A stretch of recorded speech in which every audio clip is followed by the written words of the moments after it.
I am 8 shades of exhausted right now. Running on adrenaline. Oh, yeah. Just everything. No, he's still in Singapore for another week.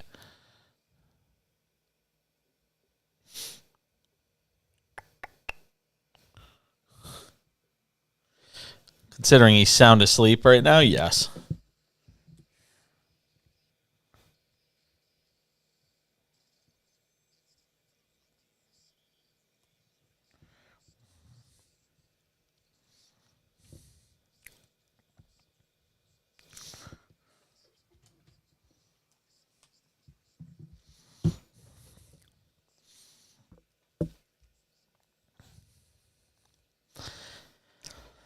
And away we go.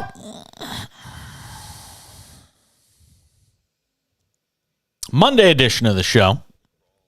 All across America on SportsMap Radio.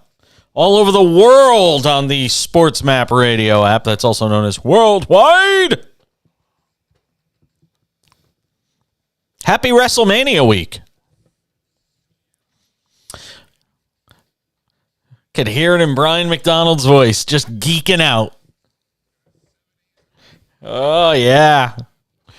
Brian McDonald, our producer, engineer extraordinaire, working on things for us. I'm laughing because I literally started the show today without turning on the webcam. Like, the show was on.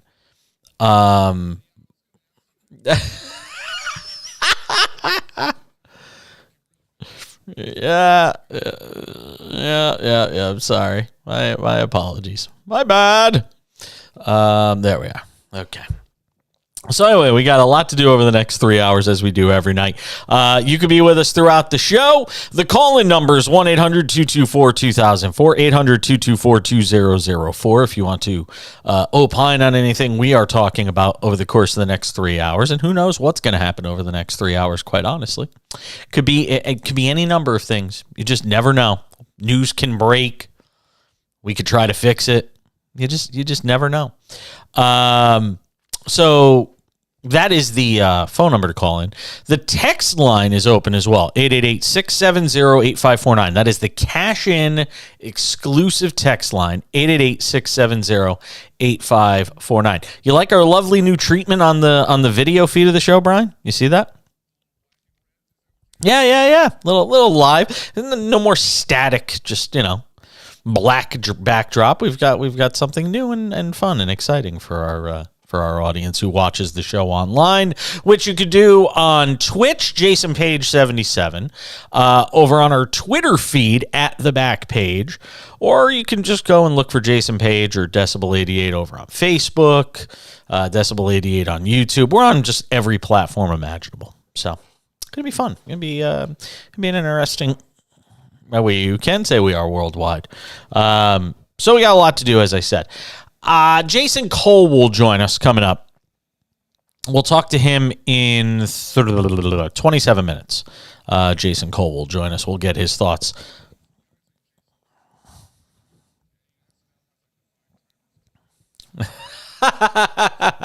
Yeah.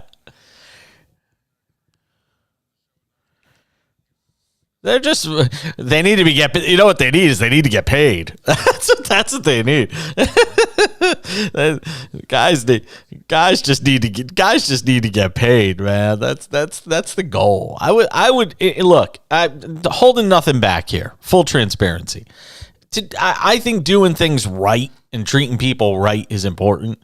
And all people care about is money. They don't care about anything else. Prestige or, coming on a nationally syndicated show once a week. Nobody cares. You know what they care about? Just pay me. Pay me my money. That's it. Cash rules everything around me. Dollar bills, yo. So, that's what I'd like to do. Just start paying people. But anyway, in lieu of that, they have the honor of being on the show with us tonight. So, Jason Cole, Outkick.com on the NFL to join us coming up in a bit. I was debating. You know what? I'll make it your choice, Brian. I rarely ever do this. NCAA tournament or the Lamar Jackson story.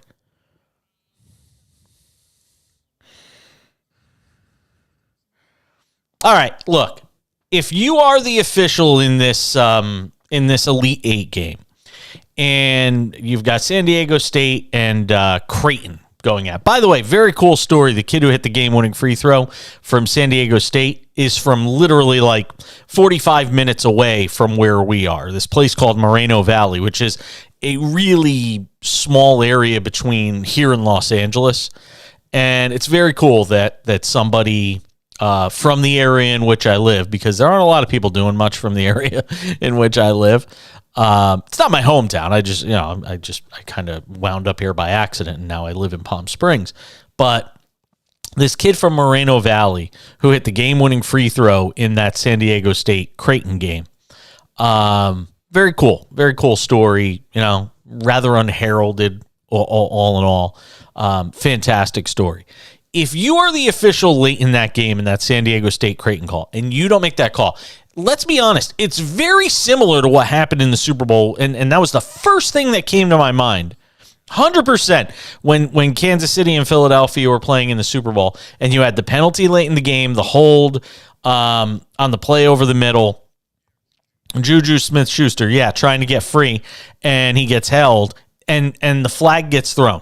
You have got to make that call in that spot. I know you don't want to see it made, but to say, for anybody to watch that and say, he did not impact the shooter on that play with the little shove, with a player that's off balance, airborne, you have got to make that call in that spot. He almost, by the way, missed the first free throw. You imagine how much pressure was on him to hit that second free throw?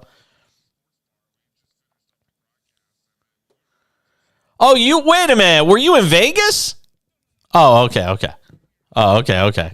I didn't know if you were with Patrick Creighton because he was in. Okay.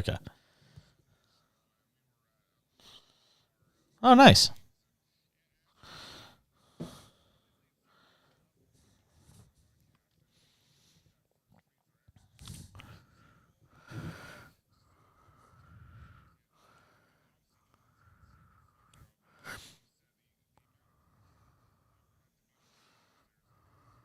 Yeah, no, without question. And look, the official in that spot has to make that call. Now, I know the game was officiated in such a way that people will argue it wasn't consistent, that the call being made there wasn't consistent with the game, the way the game was officiated throughout. And I watched most of the game. And it's true. I mean, that was a very physical men's college basketball game. I mean, there was a lot of contact throughout that game. You had guys getting bumped, getting scratched, getting clawed. But in that spot, late in the game, if you don't make that call, you're going to hear it the other way too. And, the guys after the game, and Charles Barkley and all those guys, some of them were bent out of shape. Some of them thought, you have to make the call. I think Kenny and Charles sort of disagreed on it. But you have to make the call in that spot. Here's the bottom line, though. Now I'm gonna like rain on everybody's parade. Okay. Here's the bottom line. It doesn't matter if they make the call or don't make the call. Everybody's getting destroyed by UConn right now, so it doesn't really matter. It really doesn't make a difference. All of that talk for the last 3.5 minutes was basically to kill time on the clock, because the overarching theme and the bottom line of all of this is UConn is going to be the national champion, and there ain't a damn thing any of you can do about it.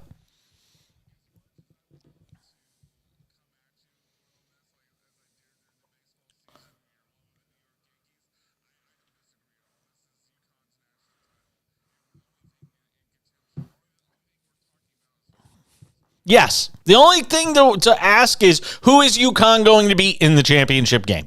That's it. Are they beating San Diego State, or are they beating Florida Atlantic?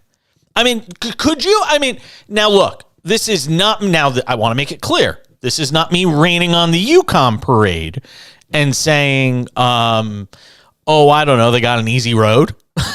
Because they did. They got it. I mean, other than Gonzaga, which they absolutely spit stomped, Oh my God. I mean, they held a team that was one of the highest scoring teams in the country to, like 45 points. I mean, it was silly what they, or 60 points or whatever it was. I mean, it was silly what UConn did to Gonzaga. But, well, it is not easy. You got to win 6 games. So, I mean, there is no easy road. Yes, absolutely. No, I know. And like I said, I'm playing a little devil's advocate here because again, for to do what UConn did to Gonzaga in that game yesterday, it obviously showed how tough they are. And with the exception of maybe 2 halves of basketball, the first game and the second game of the tournament, St. Mary's and Iona, or Iona and St. Mary's, whatever order it was.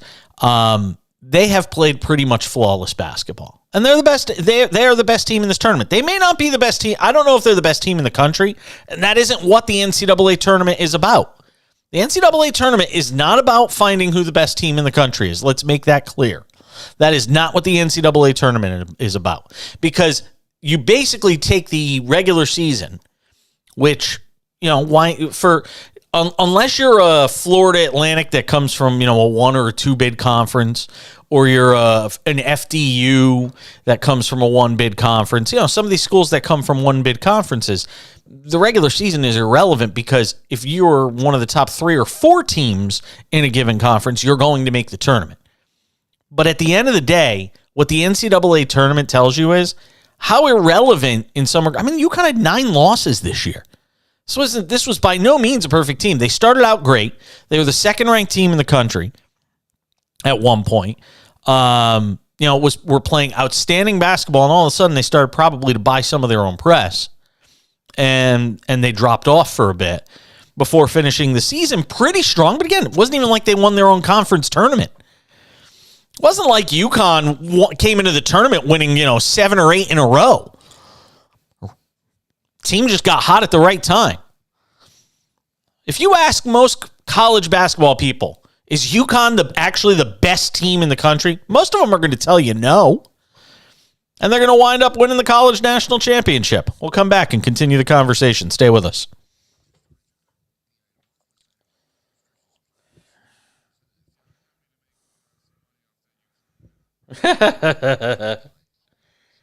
$9:45 Eastern or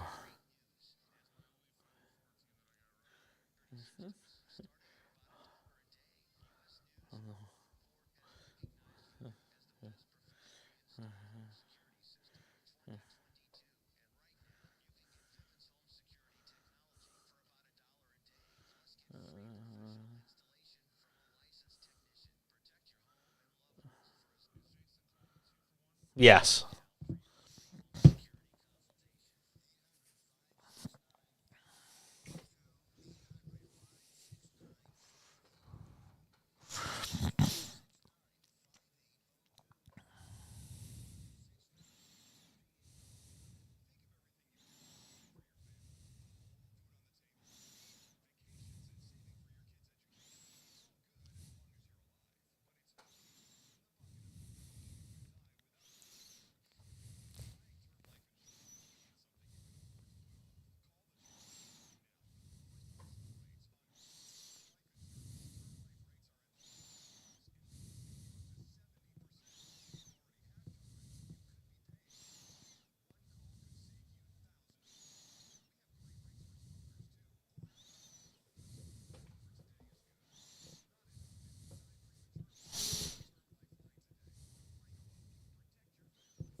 Mm-hmm.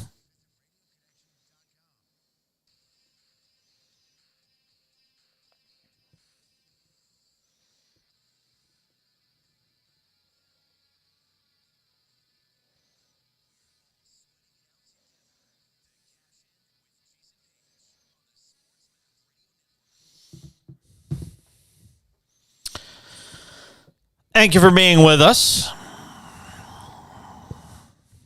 Coming up in 15 minutes, Jason Cole, Outkick.com's NFL writer, will join us.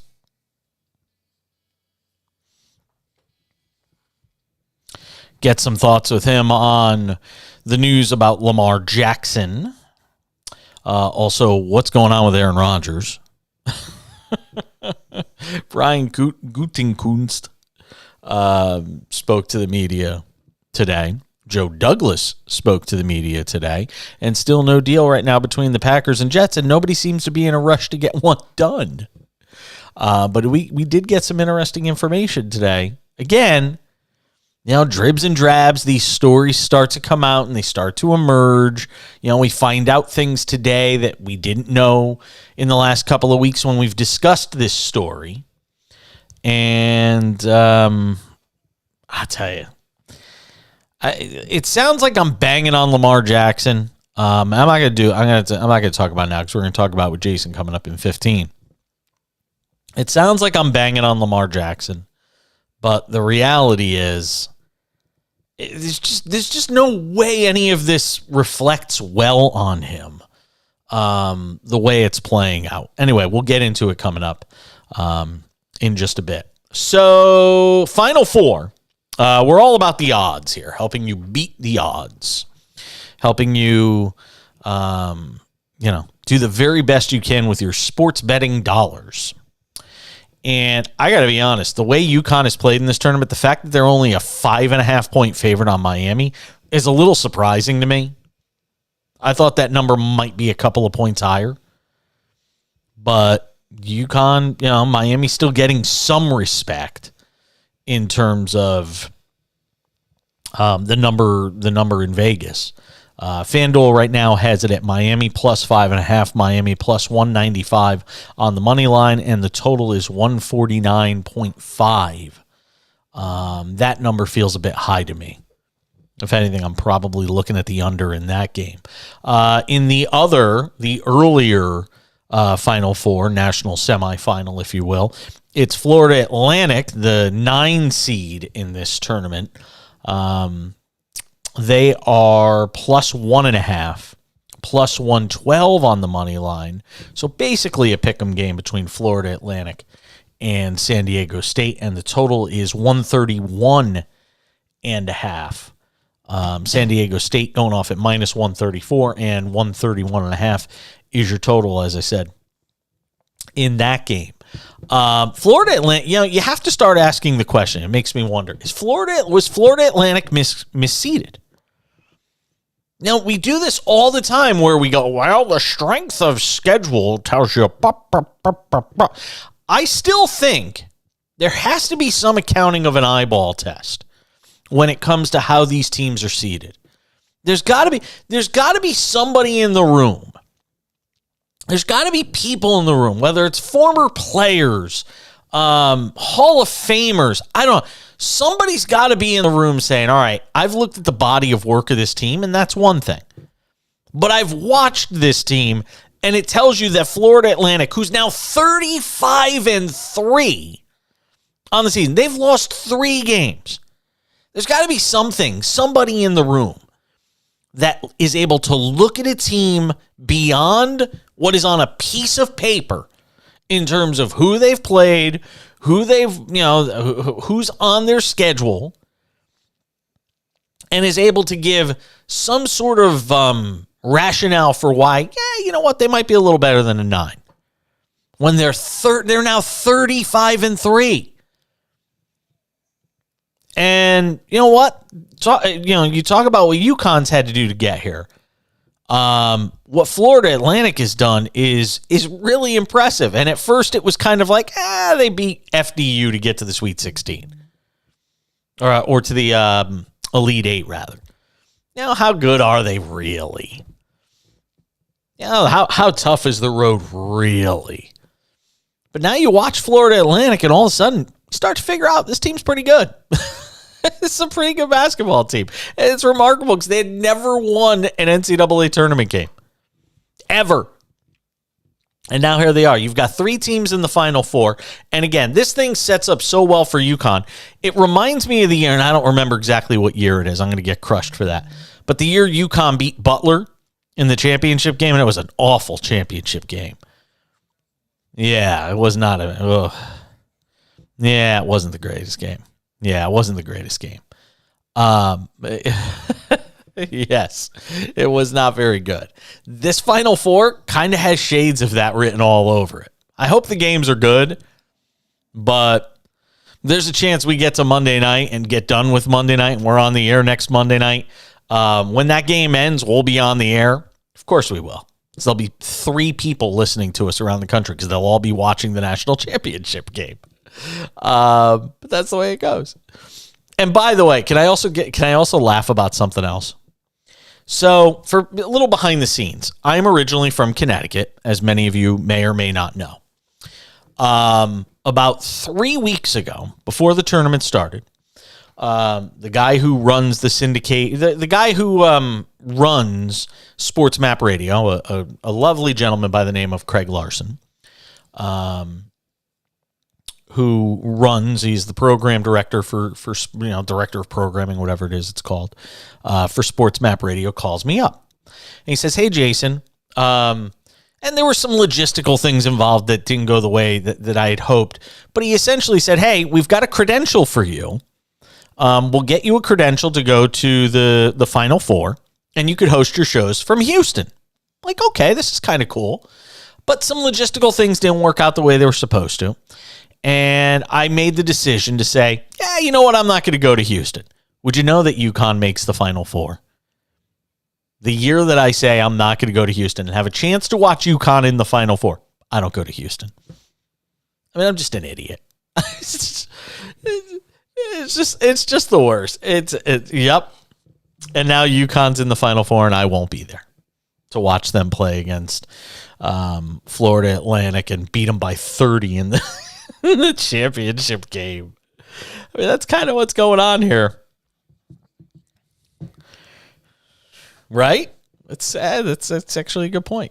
And those 2 schools aren't far from each other. I think Florida Atlantic's in Fort Lauderdale, if I'm not mistaken.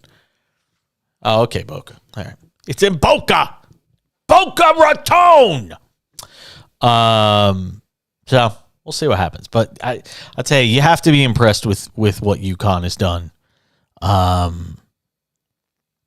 in this tournament. But make no mistake about it, as I said in the first segment of the show, when I rained on everybody's parade and said it really doesn't matter if San Diego State or Creighton was in this Final Four, because neither of them were winning. Well, in honor of WrestleMania week, is John Cena actually gonna win the United States title? No chance. They're just letting Austin Theory get over. Yeah.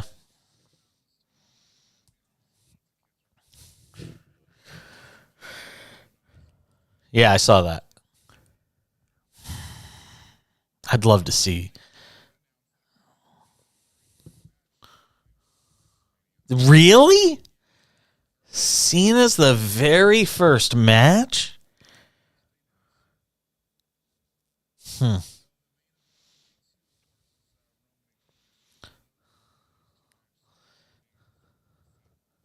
Since we're into betting on this show, let me look at WrestleMania odds here before we wrap up the segment. Latest WrestleMania odds, courtesy of betonline.ag, because FanDuel does not have them, is, I tell you what, they're not as big of odds as you would think. Austin Theory is minus 400. John Cena is plus 250. It's not, look, Kevin Owens and Sami Zayn to beat the Usos is minus 4,000. You get my point? Rhea Ripley is minus 1,000 to beat Charlotte Flair.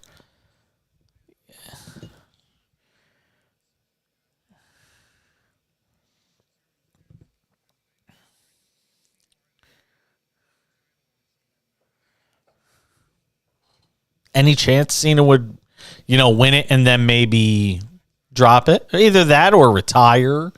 Retire as United States champion. I don't know.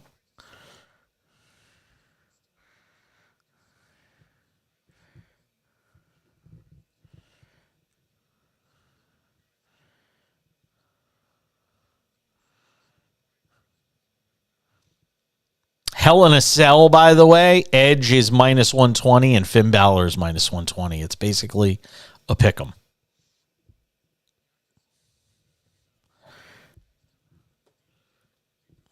Oh, is he? Oh, I did not know that. There's some others. We'll get to them as we go through the night. I just wanted to tease you with a few, and I wanted to see what Cena's odds were against Austin Theory. All right, let's do some NFL. Some things that are actually real as opposed to wrestling. Oh, I did it! We're coming back with Jason Cole.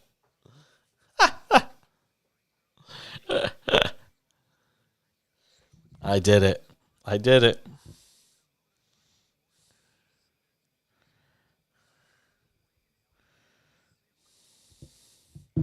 Don't spoil too much of Raw for me.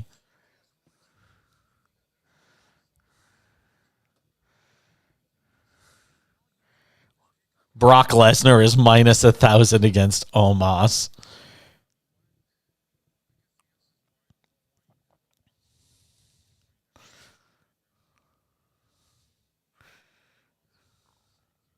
Oh, God, he's terrible. He's absolutely useless. He's awful in the ring. He's not good on the mic. Like, oh, yeah, they had to. Yeah. Yeah. Well, maybe not. I might just call him. Jason Cole, what is this?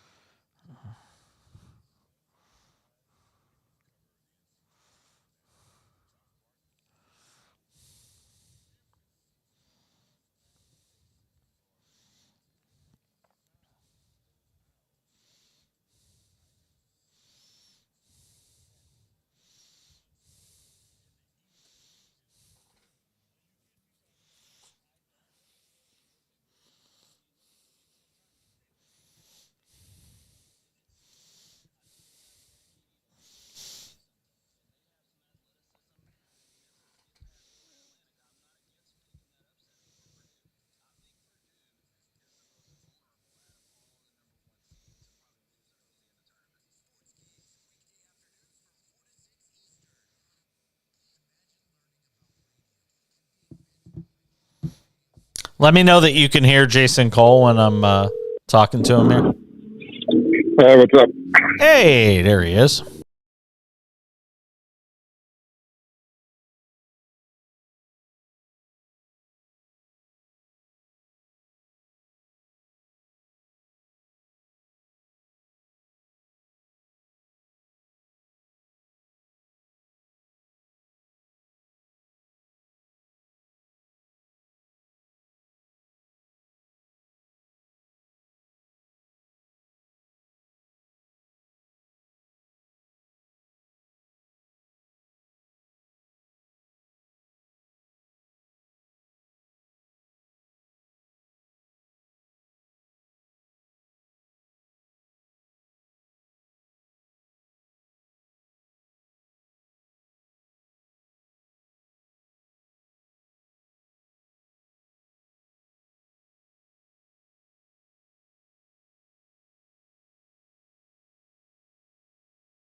Thank you for being with us, SportsMap Radio and the SportsMap Radio app. Joining the show for his 7,000th appearance, according to Brian McDonald, our producer, engineer extraordinaire, Jason Cole of Outkick.com should be getting like a gold lame jacket or something like that as a repeat appearance on this show. Would you wear it? If we got you something like that, would you wear it? I'm thinking about that. Is it? I'm kind of thinking about me as a very hefty Liberace kind of character, and I just every time I think of Liberace, that's not really working. Yeah, that's not working for me or anybody else. I'll tell you something. I don't know if you've ever seen it. Have you ever seen the Liberace movie on HBO, Behind the Candelabra, with him and Matt Damon? Matt Damon as his lover. And Liberace played by Michael Douglas. If people have not seen this, first of all, you have to make yourself comfortable with male on male sort of romance. That's one thing. Mm-hmm. And the other thing is you got to be okay with seeing Michael Douglas in the nude at a time in his life when Michael Douglas should not be in the nude. Well, I'm a little horrified right now. Have you not seen it? By that, I think it was one of those things. I'm trying to remember if it was like I somehow remember like catching like 3 or 4 minutes of it, and remember it being so awful. It was good. Well, it was okay. Oh, yeah. Did he actually capture the character? Michael Douglas was fantastic.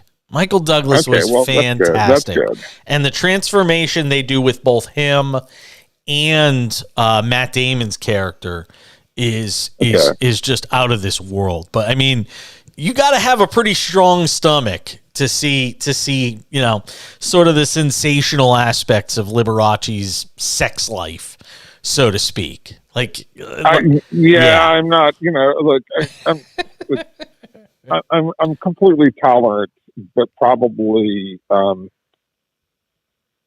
not attracted to that idea. Yeah, let's just say that. Okay, let's leave it at that. All right, we'll leave it at that. Fair enough. Apparently, Lamar Jackson is not very tolerant, is the segue I can make, of the situation in Baltimore. See, there you go. I am a pro. He's apparently not very tolerant of the situation in Baltimore. He wants out. He made it clear in sort of a thread on Twitter today that he's asked for a trade as of March 2nd. So at this point, does that mean if nobody steps up with either a trade or a contract, does that mean we're talking about a situation where he is not reporting? I don't think that kid's walking away from $32 million or whatever the tag is, right? It's $30-something million. So he's not walking away from that. He's going to play. Now he may not show up right away, and that's a whole different thing. There are rules that go with that and everything else like that. But he's going to end up playing for that 1 year. The thing I don't quite understand is, okay, you told the Ravens that you wanted to be traded. Essentially, the Ravens have made you available to trade, right? Like, a team can go get you. And they can even negotiate down the price. They can go to the Ravens and say, we're not paying 2 firsts for it. Let's talk. The problem is you don't have any team that's willing to step up and pay you the money, let alone the trade cost. So I like the fact this is newsworthy in a certain sense. It doesn't change the dynamics of what are going on. And it fully exposes the fact that Lamar Jackson, if this is what he wanted, needed to have a professional representative who could go out and work with teams and work out the terms on this, and an ability to do this. This highlights the fact that he doesn't have an agent. He doesn't have somebody who can broker deals and work with other teams. But the most important thing, because some team, if they were really interested, would have stepped up and said, okay, what's your price? We're willing to meet this. We're willing to do that. But once you get to that point, then it's about, okay, now go work out the deal with the Ravens. And the Ravens may say, well, you can go and kick sand, and we want our 2 first-round picks, which for a franchise quarterback is not a huge price. Okay, it really isn't. But the other side of this is that, if the Ravens know that Lamar Jackson wants out, and that's out there that he wants it out, which is how it's gone, it puts pressure on him to get a deal done because it makes it sound like he won't play for them, which gets back to your original point. So this has all been very ham-fisted and very poorly played by Lamar Jackson, which is kind of the fingers of the whole thing, the whole situation. He should have taken, close to $180 million guaranteed? Yeah. He should have taken that deal a year ago. He should have taken it. And that was the bottom line. And he has screwed this up because of pride, because he wants to be paid more than Deshaun Watson, because he believes he's worth more than Deshaun Watson. And that's great. But you've missed the fact that nobody else who writes the checks believes that. Is it as simple as nobody else believes that? Or is it, is there something in the middle there where there are some teams that are trying to sort of bring balance to the market, sort of reset the market back to what it was pre-Deshaun? I mean, you can say that, but there's no reason for that. Right? There's an agreement between the Players Association and ownership. It's called the collective bargaining agreement that forces the teams to pay a certain amount of money. They're just required to pay it. They're paying it. They're all fine under the cap. They all have maximum spending limits that are protected. They're doing fine. Whether you pay $40 million or you pay $50 million to a quarterback, it doesn't ultimately really matter. Okay, because at the end of the day, the most important factor is taken care of. Your total labor costs are controlled. And that's the thing that people miss here. Like, there's no reason to go reset the market and try and hold it down or say that we're not, going to pay guaranteed money. That's a fallacious argument, basically, by people. If they thought he was a great player, if somebody thought, okay, we have a chance to get this guy and he'll play for us for 5 years, he will lead us to a Super Bowl, he'll make us a contender, whatever it happens to be, there'd be plenty of people willing to pay. There just aren't that many teams that have an opening at quarterback. If you really take a look at the landscape, there's 6 or 7. I talked about this on the show last week. It's really 6 or 7 teams. It's not 31 teams are refusing to sign Lamar. No, there's 6 or 7 teams that would even have an interest. Maybe. Yeah. Right, and 4 of those are going to be filled by guys who get taken in the first round. Right, and so you're really at your 6 or 7 is really 2 or 3, and one of those is Baltimore. So really, he'll be lucky to find 1 or 2 other teams that might be interested in trade for him. Obviously, Atlanta is interested. Obviously, Tennessee would have to be interested in it. Okay, but they're probably working on what are our other options at quarterback. And I would also say this, based on what Mike Vrabel's defense did to Lamar Jackson in the playoffs a few years ago, I have severe doubts that Mike Vrabel thinks that Lamar Jackson can be a championship-winning quarterback. Let me ask you something. Yeah. Let me ask something. I'm talking with Jason Cole, Outkick.com NFL writer. I'm not in the habit of usually asking guests why Vegas does what it does. Why are the Colts the highest odds, the best odds to get Lamar Jackson right now? I think they're in the most difficult, they're sort of in the most precarious situation in terms of getting a quarterback and in the greatest need. So you combine the two, and that's the interpretation. That's my interpretation. The next best odds are the Patriots at plus 450, and then the Falcons at plus 600, followed by the Lions at plus 650. Can I hold you for a minute? Because I want to ask you about Aaron Rodgers on the other side. Yeah, sure. All right. We're going to talk with Jason Cole, get his thoughts on what's going on with the Aaron Rodgers story. That was in the news today with Brian Gutekunst. I just like saying his name like that. I have no idea why. Talking to the media and kind of giving a little bit more color to the situation between Rodgers and the Packers, which, by the way, he's still under contract with. Aaron Rodgers is still a Green Bay Packer. And the Jets and Packers aren't really talking right now about how to move a deal forward. We'll ask Jason Cole about that and more as we continue. The Cash In on SportsMap Radio. All right, we're in the break. What was I going to say? I had such a long day today. I was out taping a TV demo because somebody's pitching me for you ever watch Boomer Esiason has that syndicated show where he interviews like a guest for a half an hour or whatever. It's called Game Time with Boomer Esiason. It's a syndicated thing. Is it good or no? I mean it's I mean at the end of the day it's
Talking with Jason Cole about the Lamar Jackson situation in Baltimore. Is there an argument to be made, before I get to Aaron Rodgers, Jason withoutkick.com, their NFL writer, joins us on the show. Is there an argument to be made in any way that Baltimore hasn't handled this correctly? And even more than that, who's going to play quarterback for them next year if it's not Lamar Jackson? Well, they'll find something. It'll either be Hundley for another year, and there'll be a bridge to the next quarterback whenever they decide to either draft one this year, possibly, or next year, inevitably. Or if they end up where Lamar goes and they get draft picks in return for him, that puts them in position to get one of the quarterbacks in this draft. Whether that's now, I don't think it's going to be either Bryce Young or C.J. Stroud. It could be Levis. It could be Anthony Richardson, Anthony Richardson becomes another project similar to Lamar if you want to play him right away. But if you want to really make him a quarterback, he probably has to sit for a couple of years. They'll have options. They'll find a way through that. And I think that the Ravens would just as soon say, go ahead, get your money, and we'll take the picks. I really do. I think that there's a point at which they realize that there is a ceiling to how successful they can be on a year in and year out basis with Lamar. And the reason that they're not paying him is that they know his body is going to wear out sooner than later. It's already starting to wear out. I mean, it's just like you can't play that way and survive long term. We've talked about this before. And so you can't count on him having another 5 seasons running the ball as much as he did. It's just not going to happen. It's never happened in the history of the league. So to bet on that and to bet $200 million or $220 million guaranteed is just insanity in my view. Again, I like the player. I love the player, and I cheer for the player. I hope he gets paid. But I understand where Baltimore's coming, where I wouldn't pay him. Everybody keeps telling me that I talk to that this Aaron Rodgers to the Jets thing is going to get done. There's no way it doesn't happen. Yet neither side, both sides have admitted they're not really talking to each other about advancing a deal forward. It doesn't sound like there's any real conversations going on. Rodgers says he wants to play for the Jets. The Jets say they want him. The Packers have made it clear they're moving on to Jordan Love. And as you and I know, both whether you're talking about politics and a budget ceiling deal, there needs to be a deadline, a drop dead date, whether it's sports and you've got a labor negotiation deal and it's all right, this is the date certain that we're going to walk out and strike, or there's a lockout. What's that date if there is one? And why does everybody keep telling me this deal's going to get done when it's not getting done?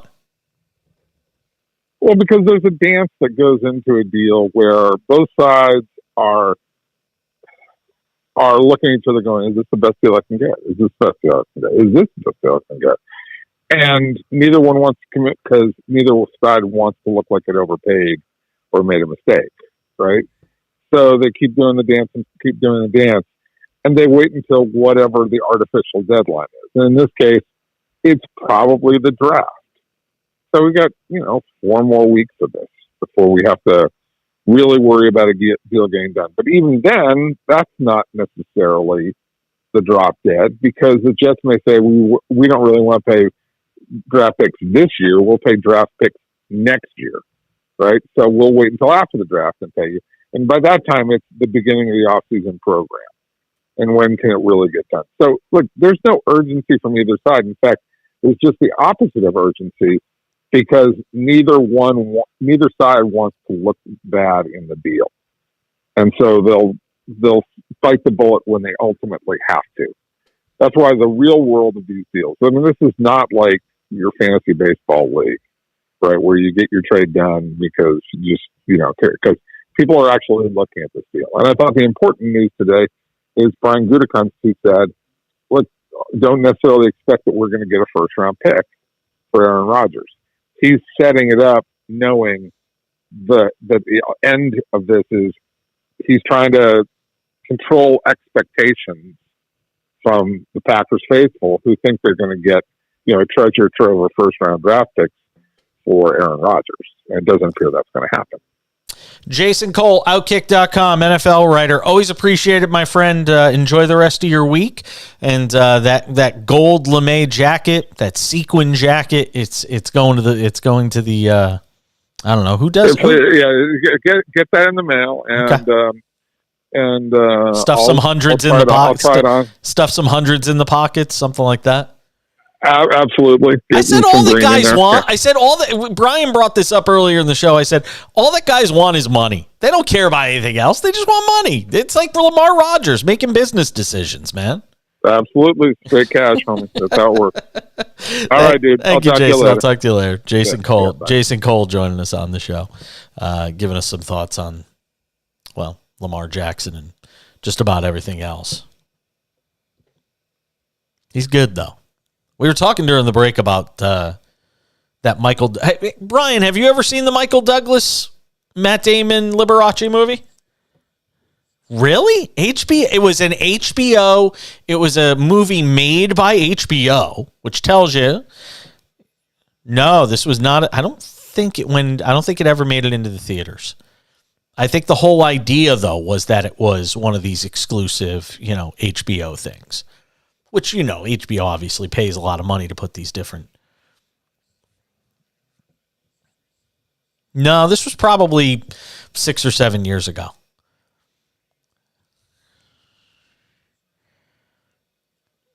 So what I was explaining during the break to Jason Cole, and now I'll share it because I didn't want to share it during the interview because we got an interview to do. So, all right. So Behind the Candelabra is the name of the movie. And Michael Douglas plays Liberace. Matt Damon plays his love, his closet lover. And one night I was hanging, I must have been crashing at my parents for a few days or something like that. And I went into my mom's bed. I went into my mom's bedroom because my parents don't sleep in the same bedroom. Just to give you a little idea there.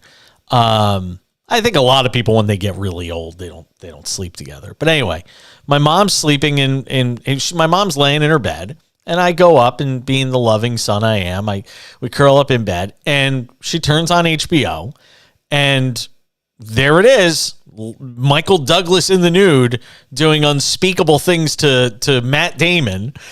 And my mom and I are literally just sitting there looking at each other going, are we really watching this together right now? Like, I get it. I'm in my 40s. You're in your 70s, and that's fine.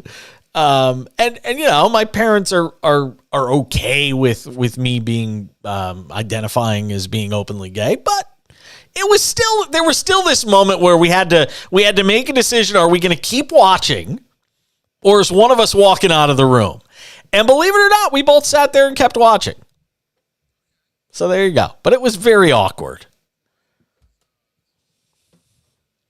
Okay.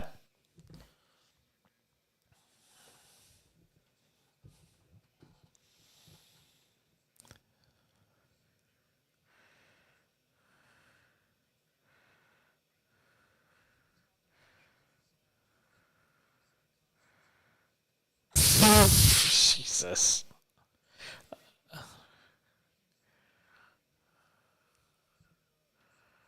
Yeah.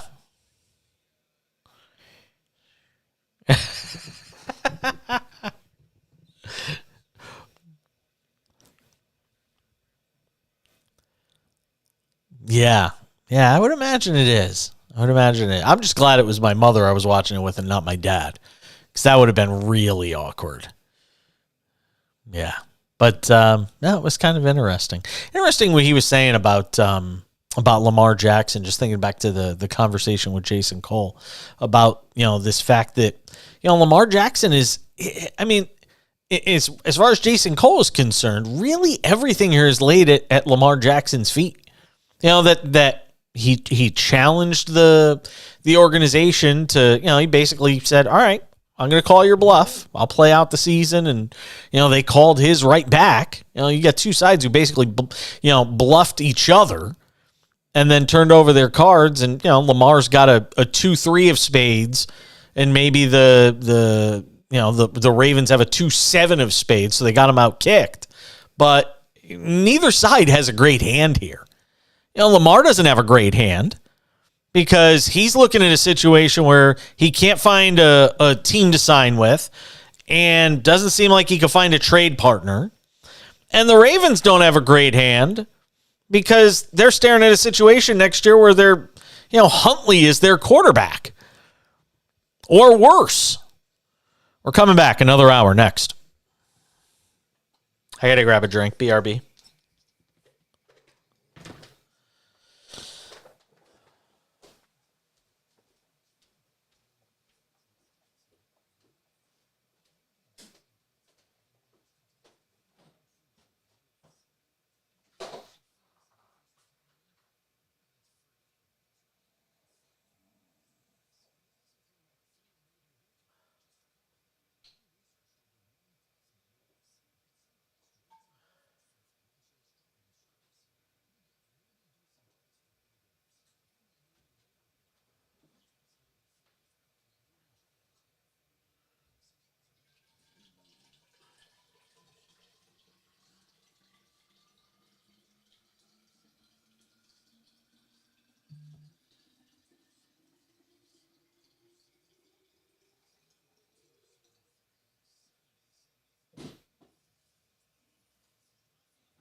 It really was very interesting to me that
Another hour of the show starts right now on SportsMap Radio and the SportsMap Radio app.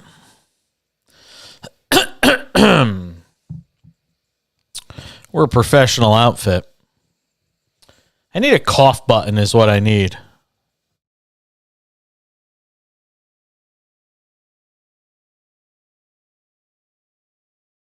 Oh, yeah, I actually just realized I do have a cough button.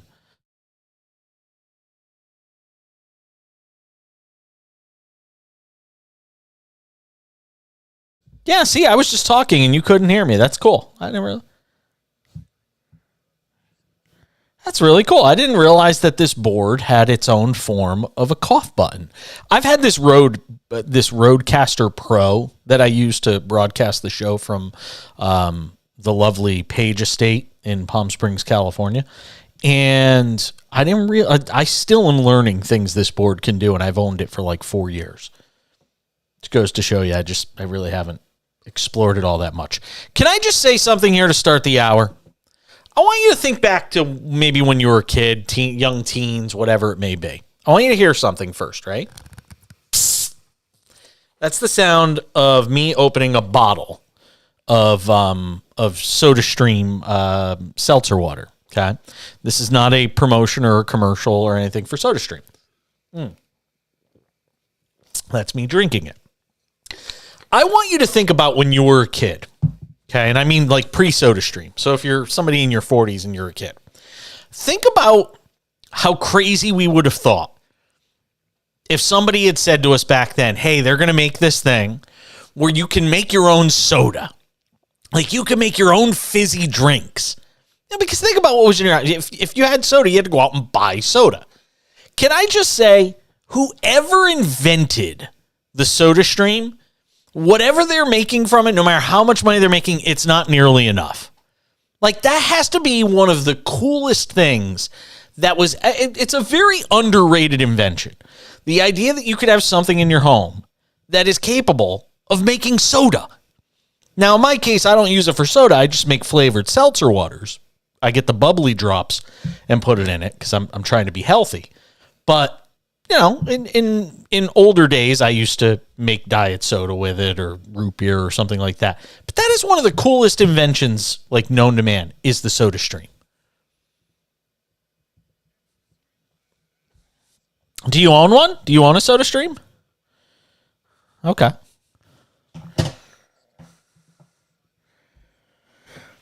You can make all sorts of fizzy drinks with it, though.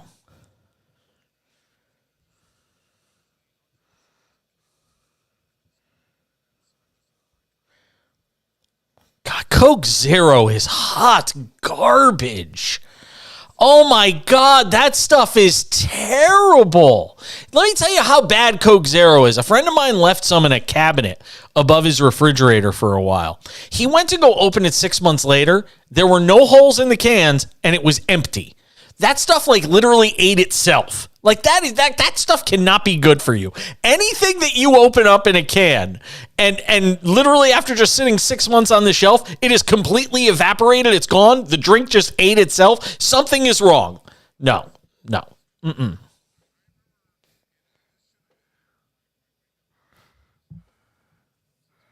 Wake up call. I'm going to be very much their friend.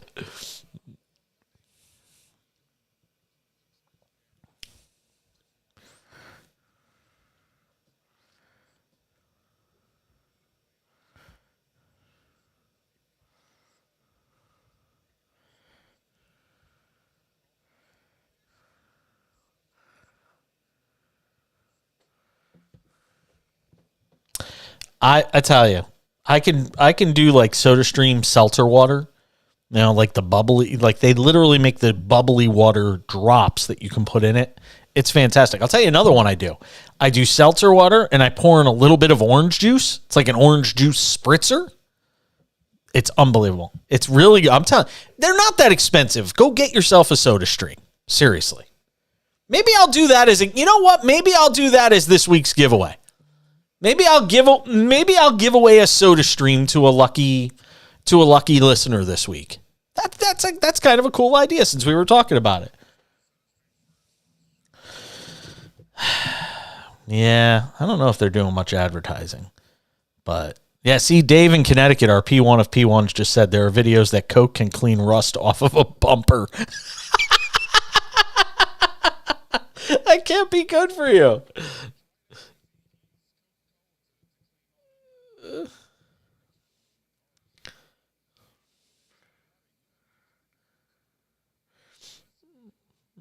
Stuff's horrible.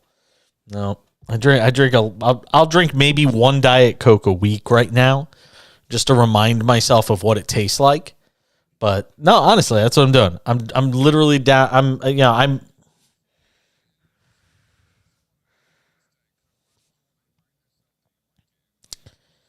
I don't know. I need a little bit of sugar. I need a little bit of sugar every once in a while. Yeah, that's fine. It's the same thing. That's fine. Oh, Pepsi is the worst. Dave in Connecticut said that's why you should drink Pepsi. Let me tell you something. Pepsi's awful. That is hot garbage. Let me tell you.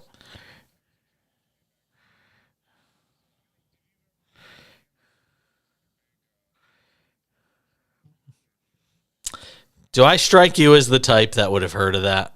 Okay. I'm just checking.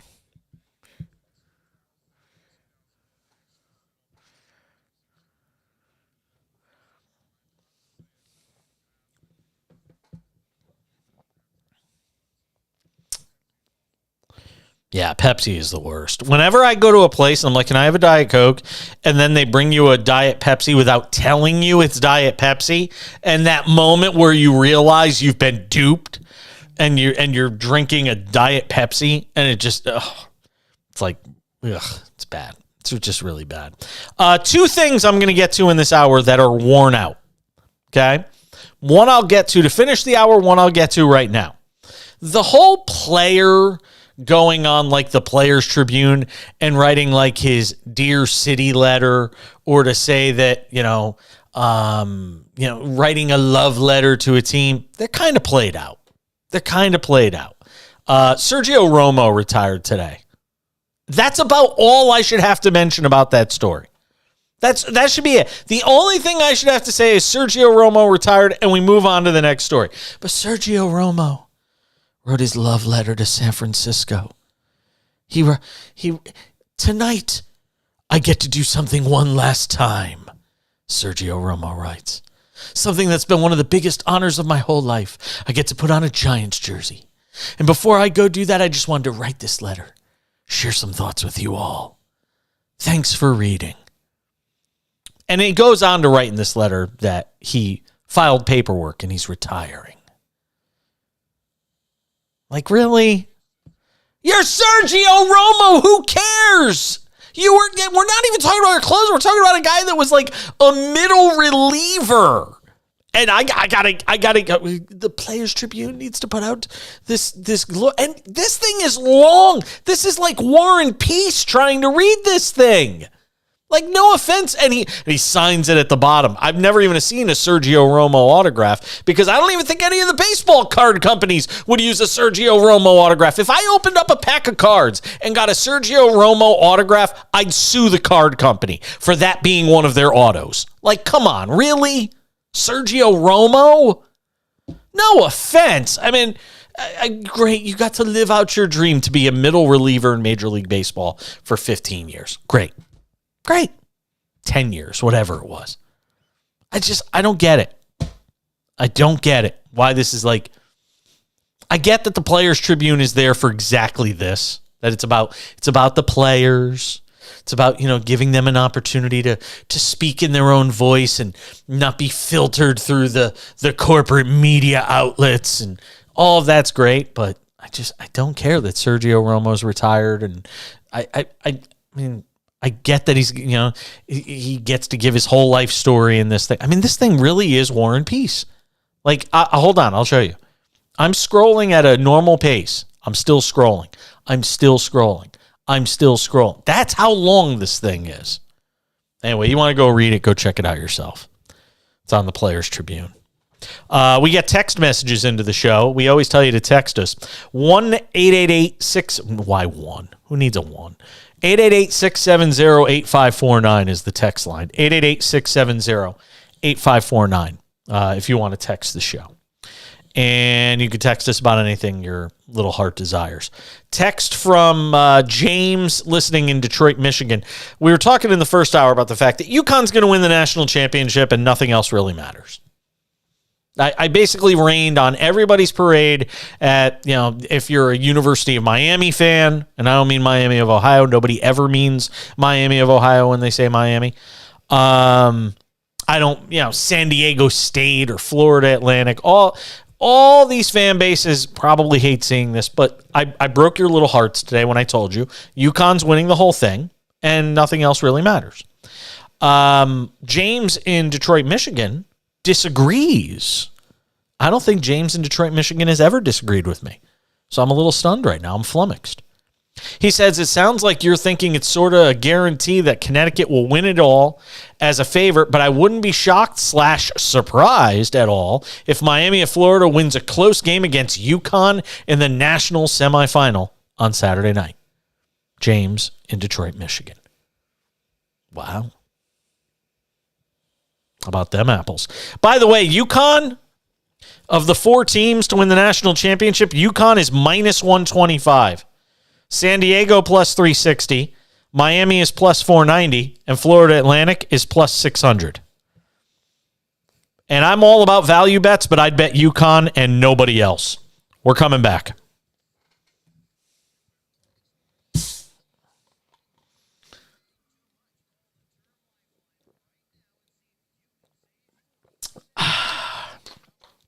SodaStream is the greatest thing ever.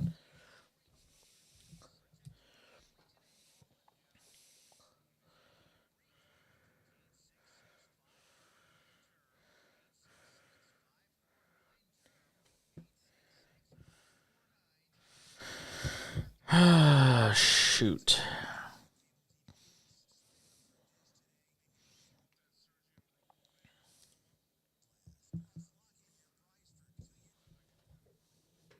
Yeah, sure.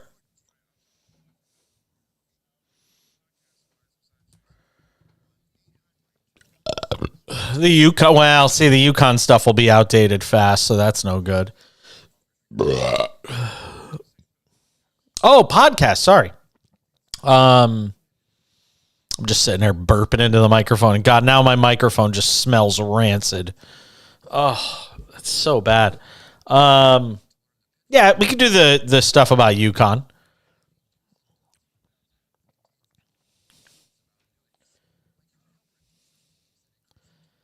Yeah, Mike Hill was supposed to be on from Fox Sports, and then he had to bail at the last second.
Yes, I like it.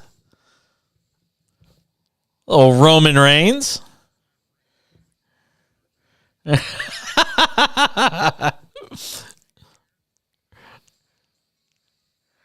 Here's the question. If Roman Reigns does lose to Cody Rhodes, which is what is expected to happen, this is why the whole idea of the fact that you can gamble, like wager on WWE, is nuts. Because 90% of the bets you make are going to be correct. You know, if you pick who the favorites are, 90% of the time you're going to be right. You don't even have to follow the product. You could just look at the odds and know, because very few times are there upsets in terms of what the odds are. You know, the heavy favorites, minus 400, minus 500, they're going to win. Yes.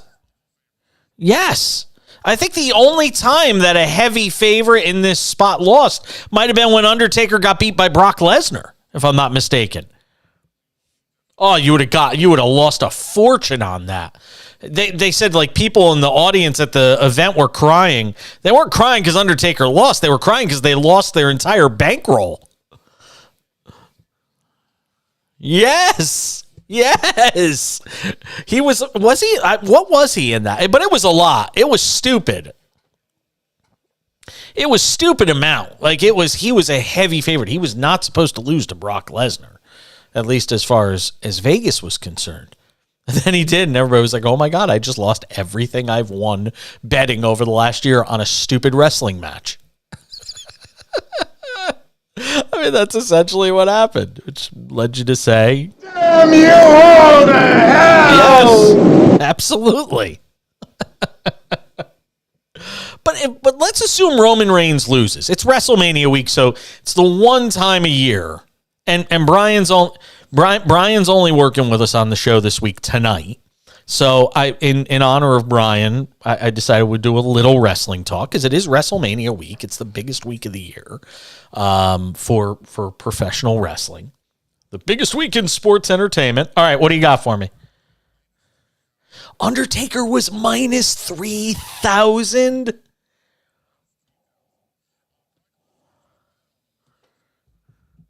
Wow.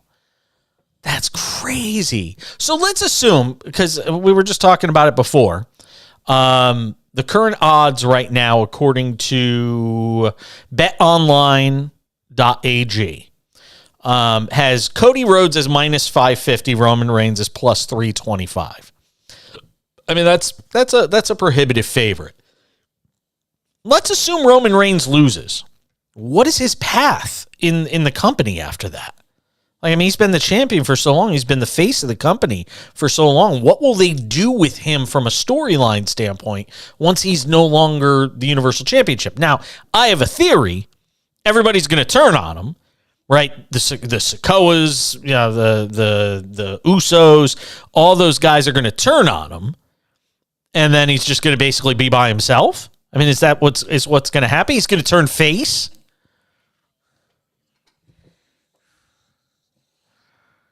Oh, yeah.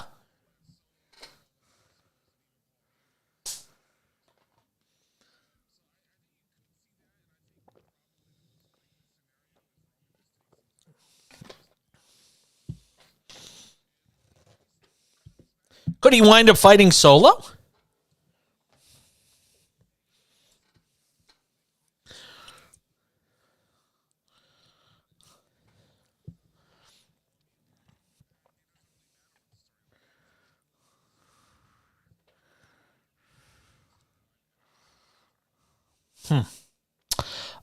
So Cody Rhodes is minus 550 to beat Roman Reigns. The SmackDown Women's Championship. When are they doing that match, by the way?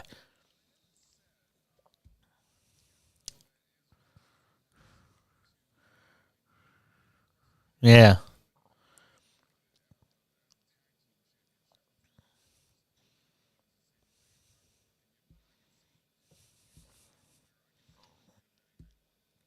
Rhea Ripley is minus 1,000, and Charlotte Flair is plus 500.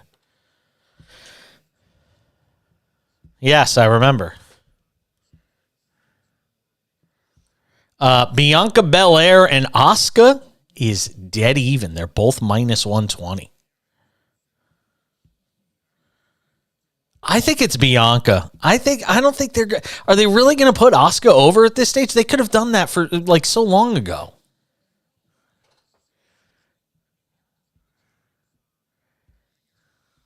Yeah.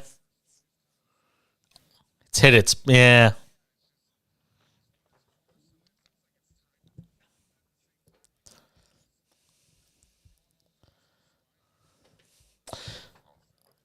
WWE IC match. Gunther is minus 115. He is the champion. Sheamus is plus 140. Drew McIntyre's plus 300. I don't see how Gunther doesn't win. Like, do we need another? Do we need a Sheamus or Drew McIntyre as the IC champ? I don't think so.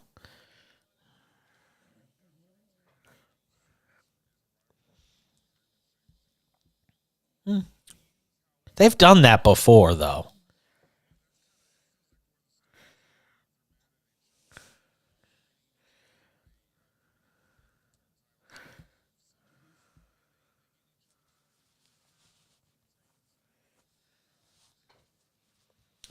Edge and Finn Balor, we talked about this a little bit in the first hour. They're both minus 120.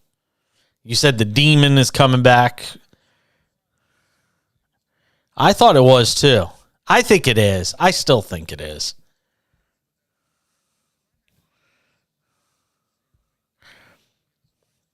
Oh, yeah.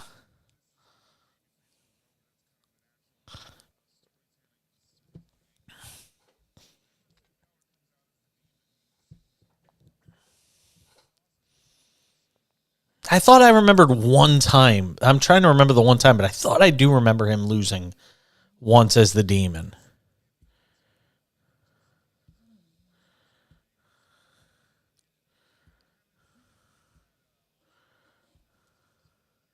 Fatal 4-Way Showcase Tag Team match.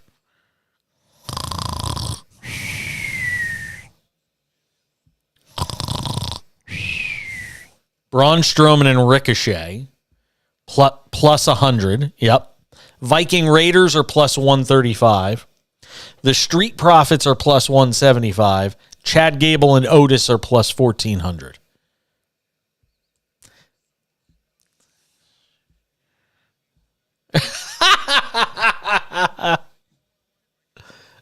I gotcha.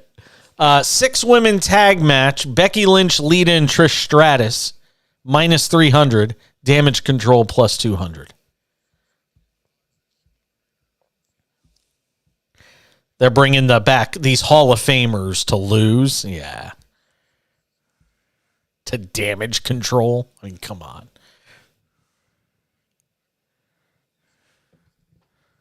Yeah, minus 300.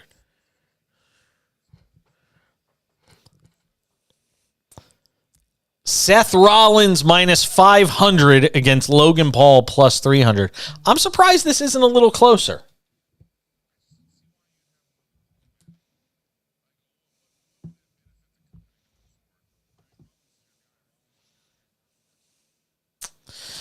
Yeah, but they've used Rollins to get other guys over before. Cody. You know, I mean, it's not as if they've...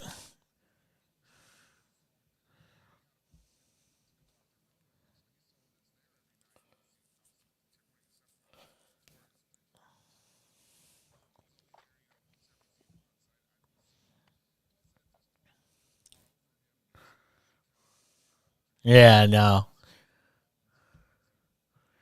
It'd be interesting. I don't know. I got a feeling about that one. I don't know why. Like maybe they want to drag this out a little longer. If you want to drag it out longer, you have Logan win in WrestleMania.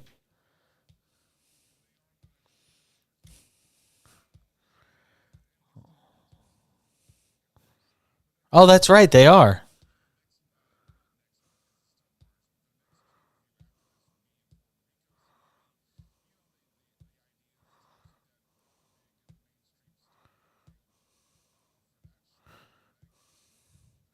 When's Rey Mysterio going to fight Dominic Mysterio? Oh, that is official. That's right. That is official. There's no odds listed for that.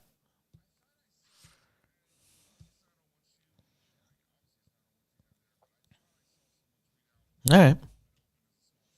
Okay. I'll have to look and see if we can find that. All right. We'll come back. We'll update you on some live betting news in terms of real sports that are going on, not things that are preordained or written in a script by somebody. Stick around. The cash-in continues. We're trying to help you make some money. It's SportsMap Radio.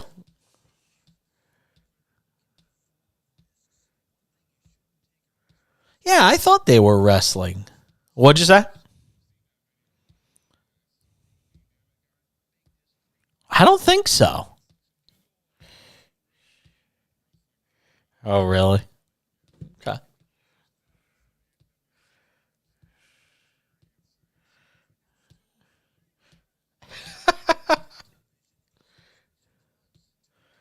What we got going? Wow, there's a whole bunch of NBA games going on.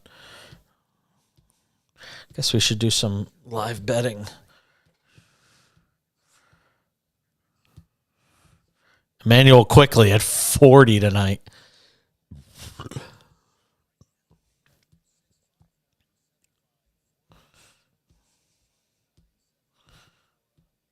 Wow, the Broncos are not going to trade Jerry Jeudy. Wow.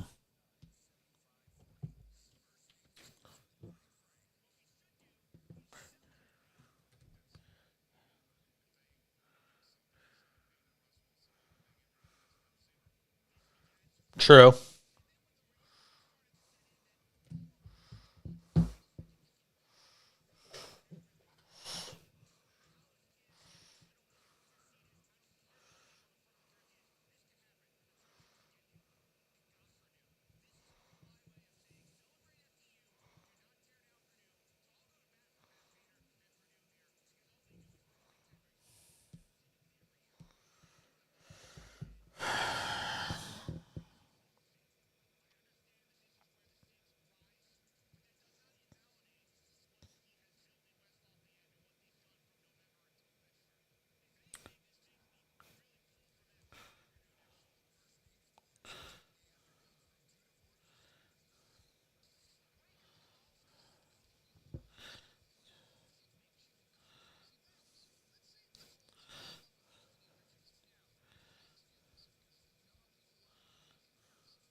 Is this Drew McIntyre or Sheamus? Okay. Just making sure. I knew it was one of the two. Yes, it actually does. Absolutely. There are 4 NBA games still going on in the late window tonight. That's about as many as you ever get. Denver leads Philadelphia 106-91 in a battle of potential MVPs. Jokic and Joel Embiid. I saw this thing this morning when I was in the midst of preparing for both this show and a TV thing I'm doing. I tell you. But I saw this thing where Joel Embiid was like, I love being the a-hole, basically. That's basically what he said. You know, I want to be the villain. I don't know. I don't know if that's, again, you think of WWE culture and sort of being the bad guy and how being the bad guy is sort of, the new good guy. Roman Reigns gets tons of cheers when he comes out, even though he's technically the bad guy. Whereas the bad guy in wrestling back in the old days used to be the bad guy. Andre the Giant, my God, when Andre the Giant turned heel, they threw things at him. I mean, they really went after Andre the Giant. Oh, yeah. Yeah. Oh, yeah, all the time. Absolutely. Sorry, I need a little drink there. So the Sixers tonight did not have Embiid playing. So that makes a lot of sense as to why Denver is winning. Jokic tonight, triple-double, 23, 16, and 11. Maybe he's trying to make a late push. He got this final 7 or 8 games. If you're look, it's still kind of crazy to me. Best player, best team is not going to win the MVP. It's kind of nuts. And we're not talking best player, and he's not that good. Jokic basically averages a triple-double, and he's not going to win the MVP on the best team in the league. Granted, it's a soft year for, the whole best team in the league thing.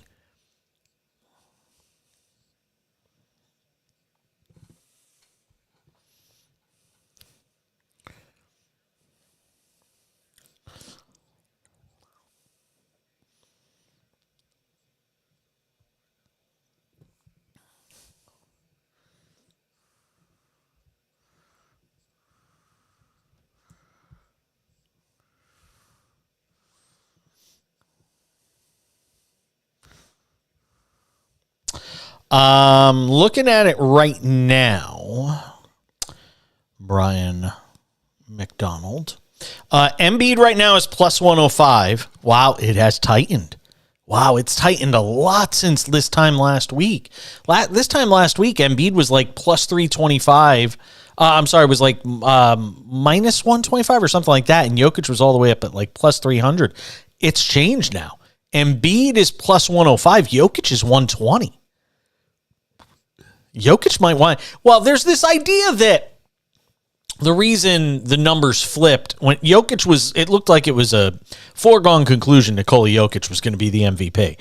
And then all of a sudden it flipped after you started to hear the talk of, well, there's racism in the MVP voting. Yeah, Kendrick Perkins, yes. And there was some thought that might have contributed to this flip. And then you had Mike Malone come out, the coach of the Nuggets, just basically lambaste the media and say, why are we trying to tear down great players, and pit them against each other this way? Why can't you just talk up who your favorite player is without tearing another down? And I think we do a pretty good job on this show of not doing that. We'll talk up who our favorite player is without tearing down somebody else. All of these guys, Embiid, Jokic, Giannis Antetokounmpo, Jason Tatum, who's even going off at plus 12,000 if you want to just burn money and bet on him to win the MVP. All of these guys are MVP worthy. They've all had amazing seasons. Only one can win. And I get this idea that everybody's trying to be protective of the fact that the last 3-time MVP was Larry Bird, and nobody could ever be Larry Bird again, so therefore you can't have Nikola Jokic win 3. It's just stupid. It's like the same people who say there can't be a 100% yes vote on the Hall of Fame for baseball. Just on principle, nobody can be 100%. Because if so-and-so wasn't 100%, well, then how could this guy be 100%? And then Mariano Rivera. Yeah. Oh, yeah. Yeah. And then Jim Rice on the last ballot gets in. Just mysteriously, for 10 years, you weren't a Hall of Famer. And then on your last ballot, you get in. It's idiotic. It's absolutely idiotic. And that's why, you got to take all this stuff with a grain of salt. But Jokic, to me, averaging, basically, I just had it up in front of me here. Jokic is averaging 24.9 points, 11.8 rebounds, 9.9 assists. He's a center. And that's what he's averaging. And he shoots 63% from the field. Oh, and he's got the best team in the Western Conference. I'm sorry. If this guy isn't the MVP, then let's just stop giving out the award.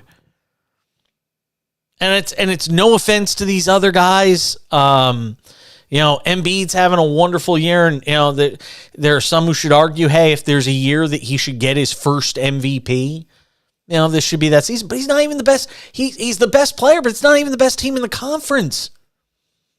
I mean, the Bucks have 54 wins. The Celtics have 52. The 76ers have 49 wins. And he's got James Harden on his team. Although Harden, it's not the same Harden. It's a little watered down version of Harden. I agree. It's amazing how much things have crystallized in the East as opposed to the West, though. When you look at the standings, I mean, Milwaukee's 2 games clear of Boston, so unless something crazy happens, Milwaukee's going to wind up the 1 seed, Boston the 2. The only I'll tell you the worst case scenario. I will give you the worst case scenario. If you are the Knicks, Philadelphia's got 49 wins and Cleveland's got 48. You do not want to see Philadelphia in the first round if you're the Knicks, because they've had the Knicks number for a long time. That would be a bad matchup because the Knicks have no answer for Embiid. Sorry, Mitchell Robinson.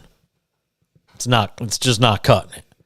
So if you're the Knicks right now, be very weary of, as great as this Knicks story has been this year with them 10 games over 500 and certainly surpassing expectations for what they were projected to do at the start of the year and certainly what they were projected to do through the first month and a half of the season. You do not want to see Philadelphia in the first round if you're the New York Knicks. Knicks won tonight, by the way. Beat the lowly Rockets. No, not at all. They're just absolutely. Well, it doesn't matter. They're going to be one of the 3 worst teams, which means they're going to get a chance at the first pick. I mean, that's all you really need to know. But Emmanuel Quickley had 40 tonight in the Knicks win. So it's a pretty good one. Denver leads Philadelphia 112-104, 2:22 to go in the fourth there. Nolans leads Portland 84-52. Is that a print? Is that like a typo? No. 153 to go third quarter. Portland's got 52 points tonight. Please tell me that Damian Lillard's not playing. Okay, good. If Lillard was playing and that was the case, I would have been very concerned. But no Damian Lillard tonight for Portland, so I guess it's not a surprise that they're losing by 32 to the New Orleans Pelicans, who still don't have Zion Williamson on the floor. It's just amazing. This guy gets a hangnail and he's done for the year. It's just so bad. And I'm never one to criticize players for not playing when they get hurt or if they're seriously hurt. But my God, it's just so tiresome. So tiresome. Oh, Dave in Connecticut is sharing a live bet with us tonight. Our P1 of P1s. It feels like Dave hasn't called in a while, by the way. He says he took under 203.5. Sounds like 203.5 live bet on Pelicans in Portland. That looks like a good bet, given the fact that it's 87-52 late in the third quarter. Yeah, I'd like your chances to win that. 87-52 Pelicans. Wow. It's crazy. What else is going on here? They are late third quarter. Sacramento leads Minnesota 78-77. Obviously a big game for Minnesota right now as far as playoff positioning is concerned. They are the 7th seed right now in the West, which means they are right inside they're the top seed basically for the play-in tournament. And they are just one game on the win side behind the Warriors. The Warriors could still wind up in the play-in tournament, which seems kind of crazy. All right, I've already mentioned one thing this hour that's got to go bye-bye. I'll give you another next. Stay with us.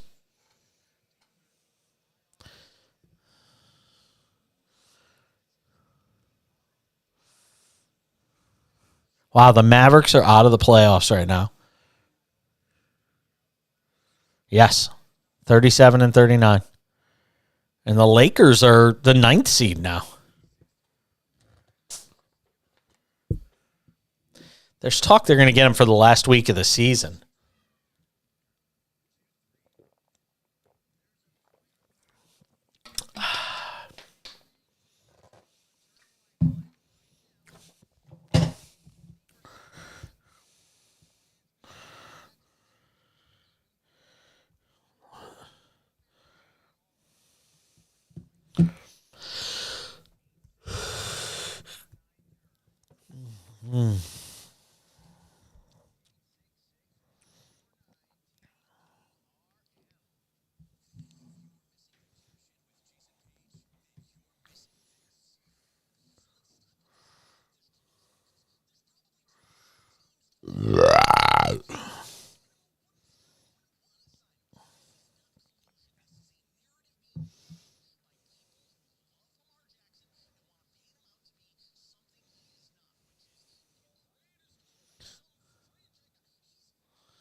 I wish I got the pop this guy did when that theme song plays.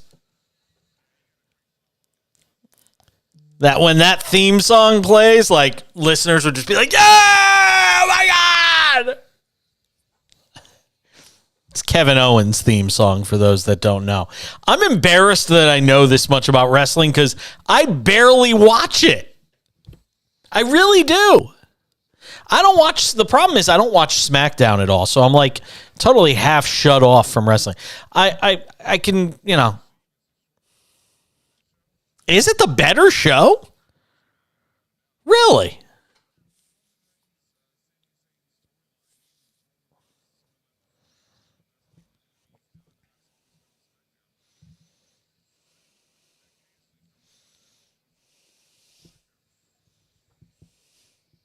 Interesting.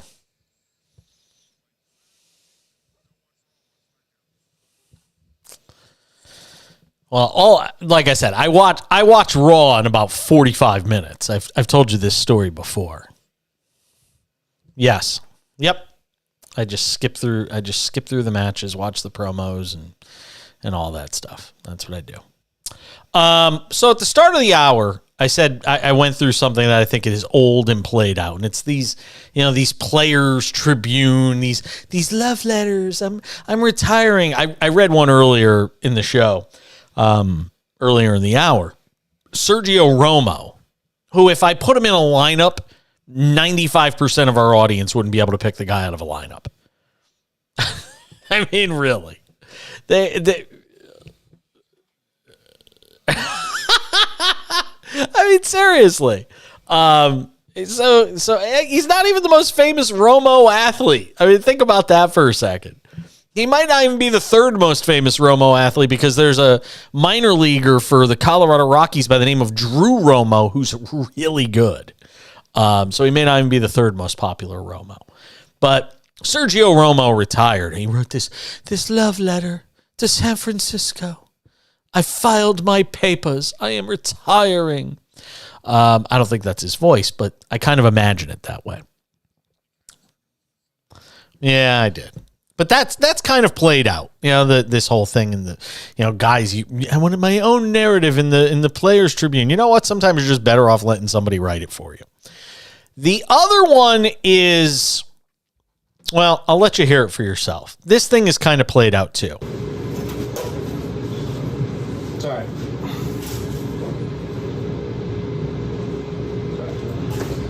All right.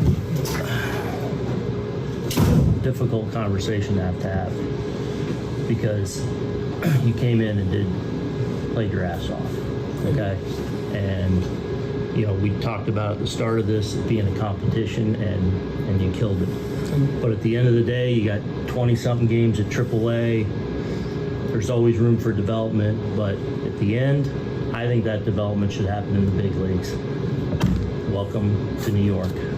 So that's one Aaron Boone breaking the news to Anthony Volpe that he's now a New York Yankee. And you may have seen the video on Twitter and all these other places. Yeah, I mean, come on. Is he really, though? I hope you're being sarcastic.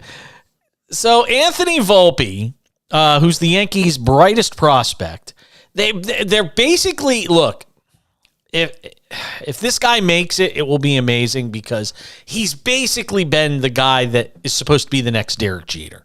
And we all know who Derek Jeter was and what he meant to the Yankee organization. So to have those expectations foisted upon you, like that? That's a good one. Foisted. You try and use it in a sentence this week, Brian.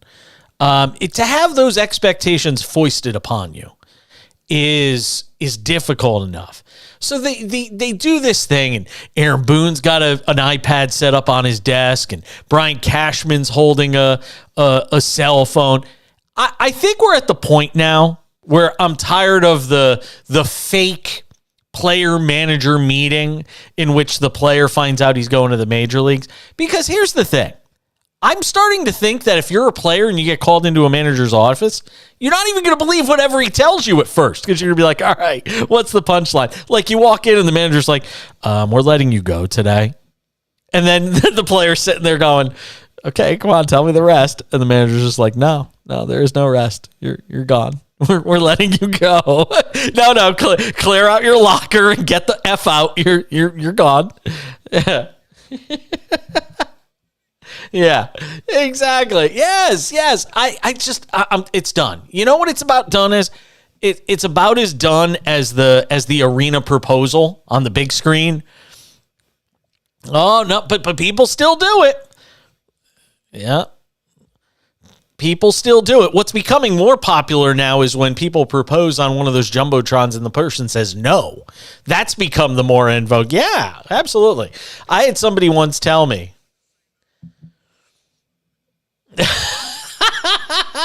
I love it. I root for the Bulls. But, it's like these managers now, and I'm so tired of it. Everybody and their mother knew there was no way the Yankees were not bringing Anthony Volpe up to New York with them. There was no way. He made it impossible for them not to bring him up to New York.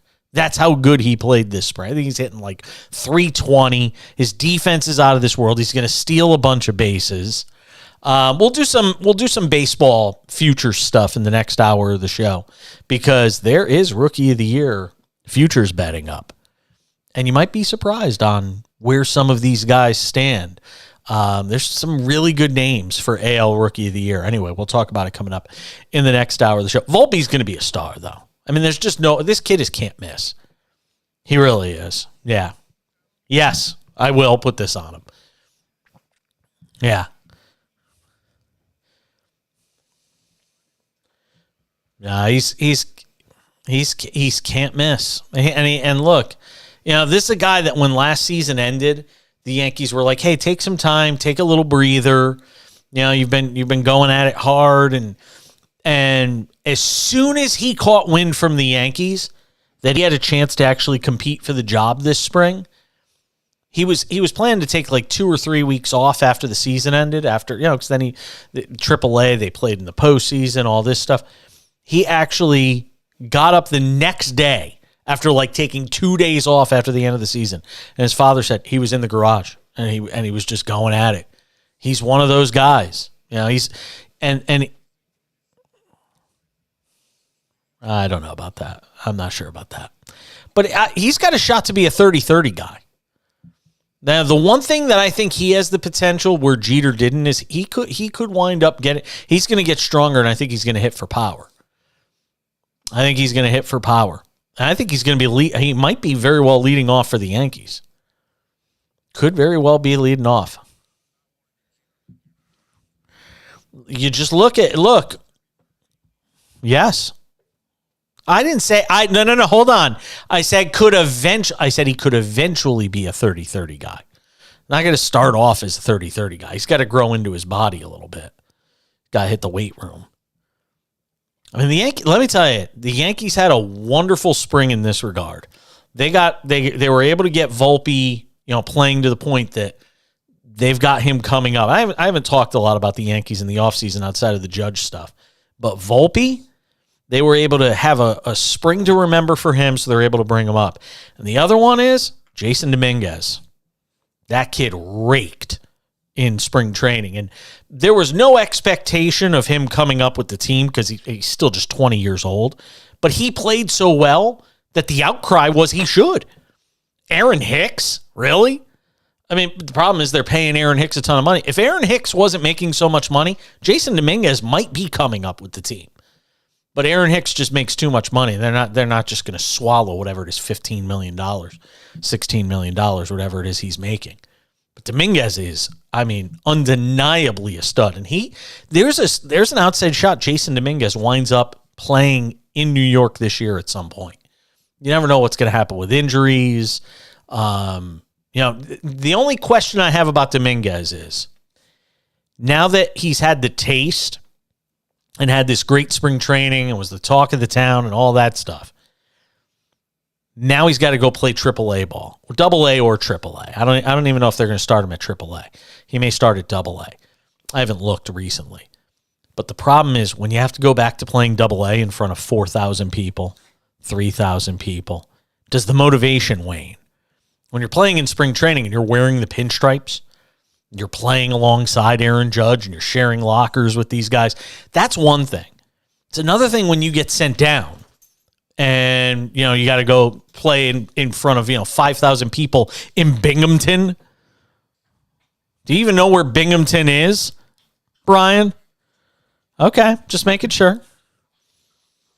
It used to be the Mets AA affiliate. I don't know if it is anymore. But, when you got to go and do that, it's how much you find out if you really love baseball. Another hour is right around the corner. The final hour is next.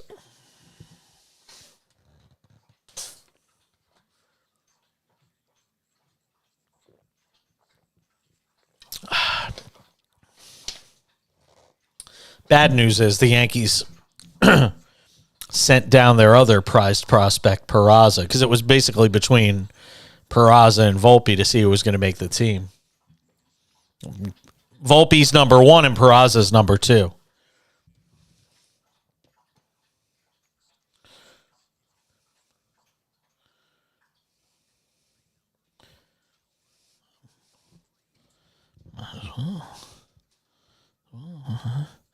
Nah, they got too many infielders. They still got Kiner Falefa.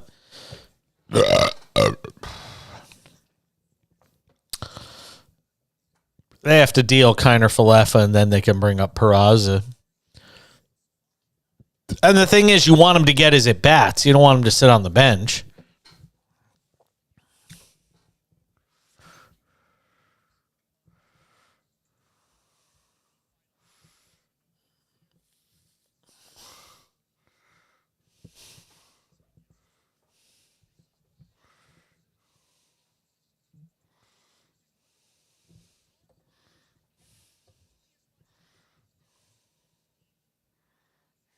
So with all this information that came out in your favor, you talked about death and destruction. And then the baseball bat picture next to Alvin Bragg, and you did take that down. And my only question is, why open yourself up to criticism? You have to understand that when the story was put up, I put up a story. We didn't see pictures. We put up a story that was very exculpatory, very good story from the standpoint of what we're talking about. And they put up a picture of me. And you know where I was holding the baseball bat? It was at the White House. Make America, Buy America, because I did a lot of Buy America things. And this is a company that makes baseball bats. Then they put next to that picture a picture of Alvin Bragg. I didn't do it. They did it. I guess the people that do the paper or somebody put pictures together, but I was holding a baseball bat in order to promote Made in America. It wasn't on your post at Truth Social? No. What they did is we posted the story, but they had a picture up, but they then put a picture up, or the picture was put up that nobody noticed or saw, or that nobody thought was bad. These were two separate pictures. I was promoting Made in America. You make these baseball bats instead of sending over to Japan and China and all the places where they're made. China. This was a good company that makes baseball bats and other things like that in America. They China virus. From the White House, and they put it up, and then they put a picture of Alvin Bragg up. I will say this with death and destruction. So I didn't say death and destruction. I said, I'm afraid. Yeah. I said, I'm afraid that if they do this, which is a fake prosecution, where my worst enemies say that he's totally innocent. I mean, I can't believe people that have never been positive to me or defended me, that don't like me, they're on the other side of the world. These are people that said, you can't do this prosecution. It will cause tremendous problems. I didn't say do something bad. I say I am afraid that people will do something because people are very angry about it. Yeesh. Yep. He was getting killed. He was being crushed. So what happened with Ron is the following. He came to see me. He was getting killed. He was being crushed. Ron the Sanctimonious.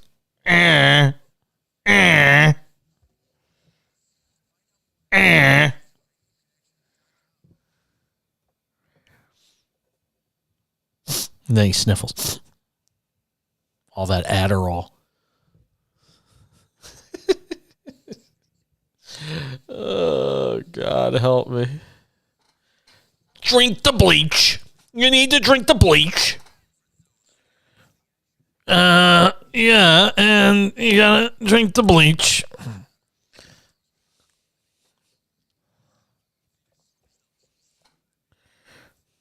Oh, he's amazing. I know exactly who you're talking about. Yeah. Yeah.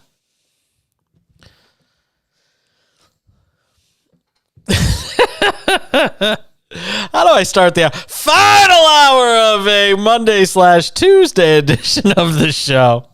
I don't know how to start it. I don't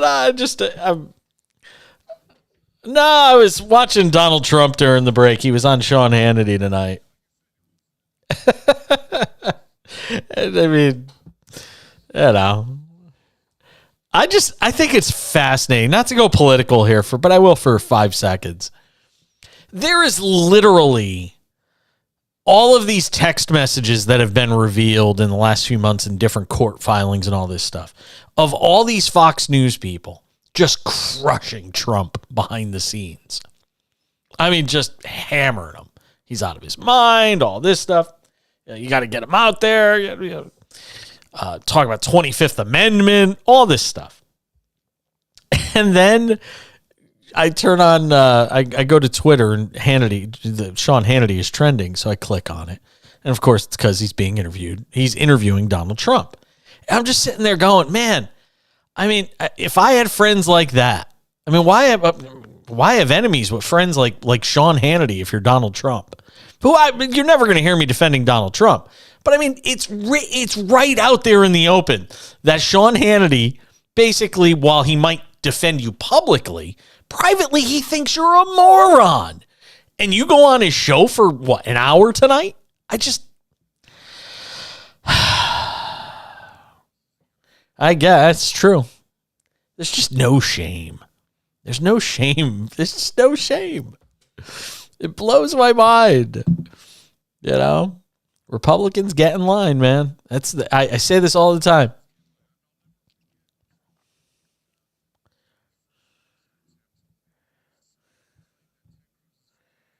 Yes. And then Ted Cruz still supported him. Exactly. He made fun of Cruz's wife. Remember that? Yes, he called his wife ugly. And Ted Cruz is still married. That's what's even crazier. And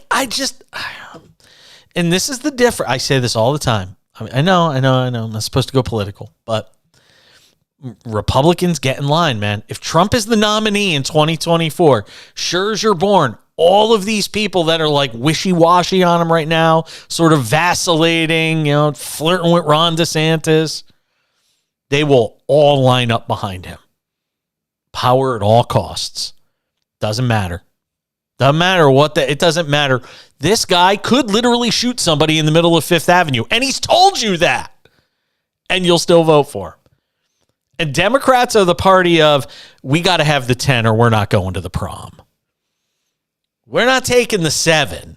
We're not taking the 7. No. If we don't get the 10, if the 10 doesn't ask us to the prom, we'll stay home. The Democrats, every time. This is why I'm an independent. This is why I do not register with either party. This is exactly why.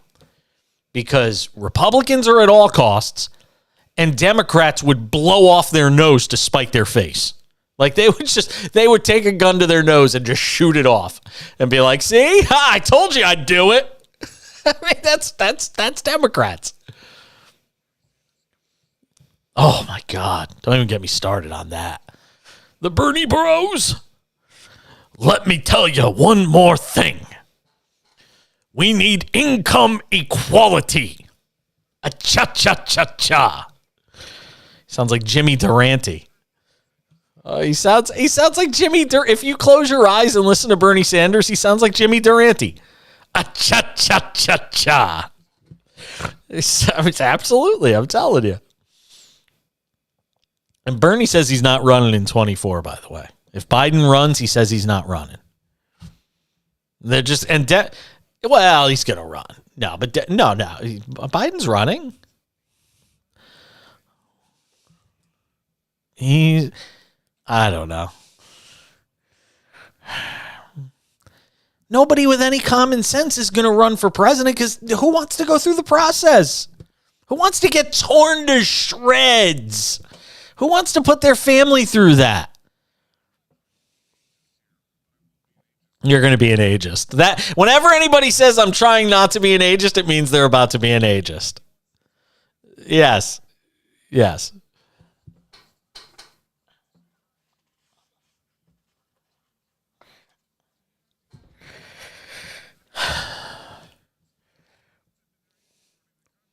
I will tell you right now, I promised this before and I actually followed through on it.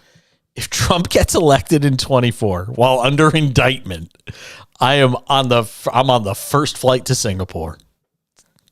It won't be here. I can promise you. I'll be doing the show. I'll be doing the show. I'll be doing the show at 10 a.m. in the morning instead of 10 p.m. in the morning. It's a beautiful thing. No, it actually isn't. Trust me. But it's just it just boggles the mind when you see this, when you see some of this political stuff that's going on. You know, I was praying Biden wouldn't run. No, it's not even just that. The problem is there's nobody else. Who else are you going to run if you're the Democrats? That's the issue. Is nobody is stepping up to sort of be the next leader of the party. That's the problem. Well, yeah, I think some people are afraid to bite the hand. I think that's some of it.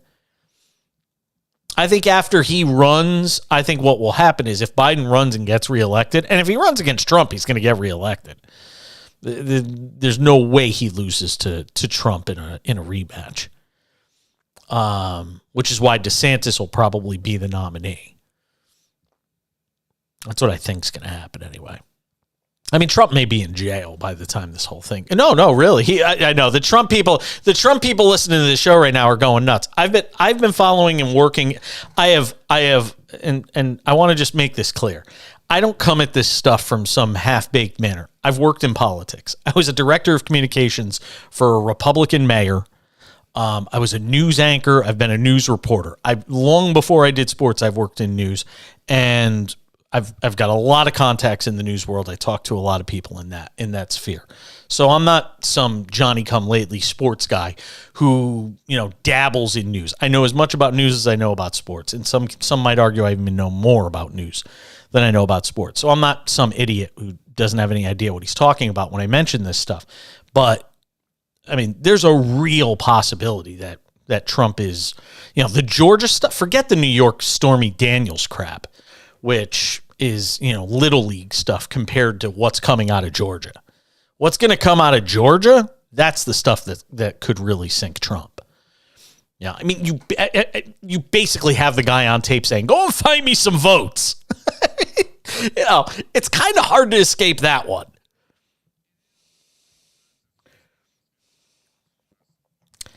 Yeah, well, but but the problem is he's Teflon.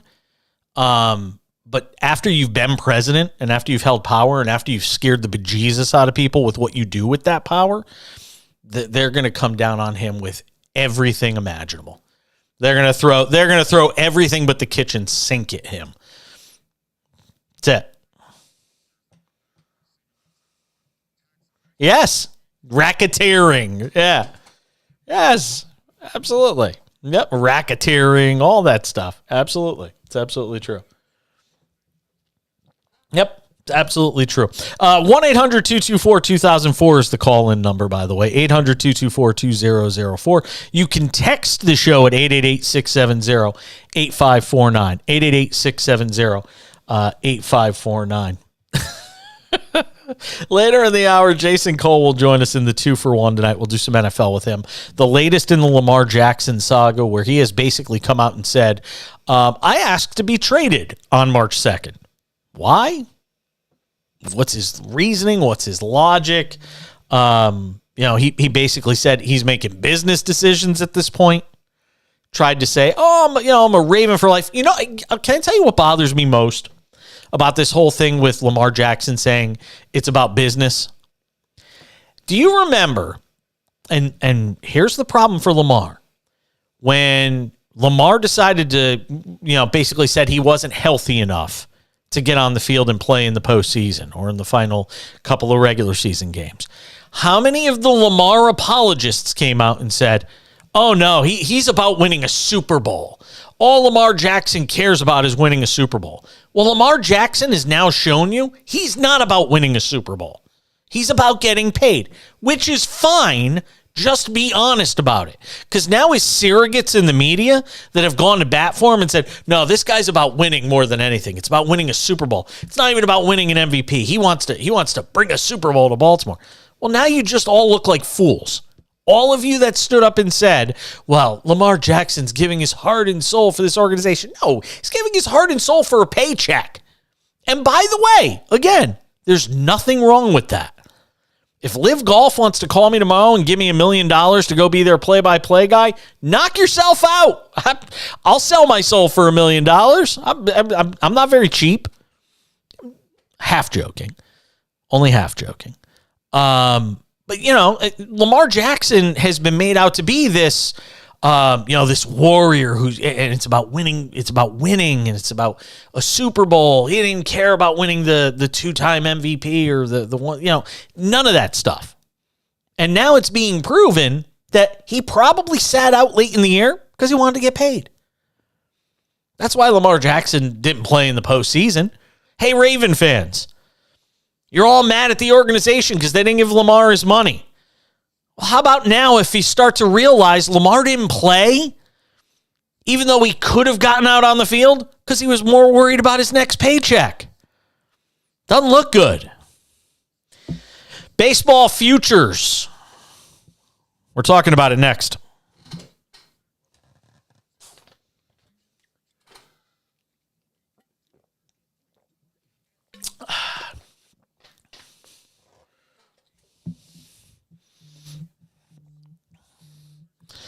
Yep, Democrats are the party of, if we don't have a 10, we're not going to the prom. Republicans are like, you've got acne, you've got back knee, you've got bad breath, you've got braces, but we'll go to the prom with you. Hey, I'm going to get laid.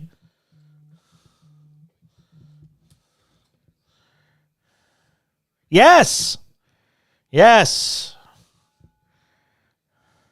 He's got a pulse. He's got an R next to his name. We're good.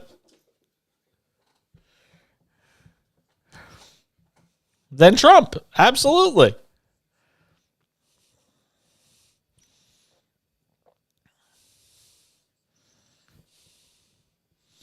Oh, yeah.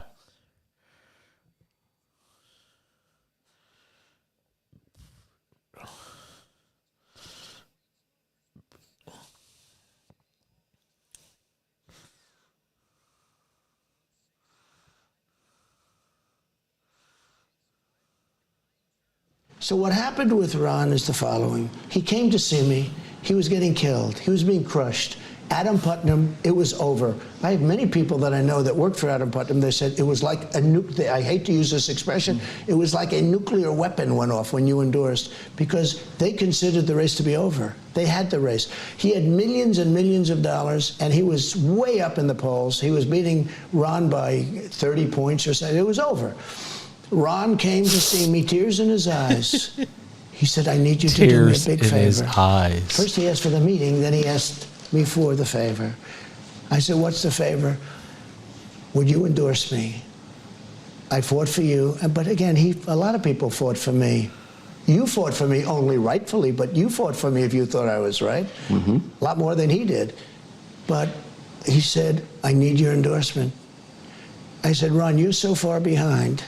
I can't imagine that if you got George Washington's endorsement combined with the late great Abraham Lincoln, if you had their endorsements, I don't think you could win, Ron, but tell me about it. Go ahead. He said, I'm telling you, I think I could win if I could get your endorsement.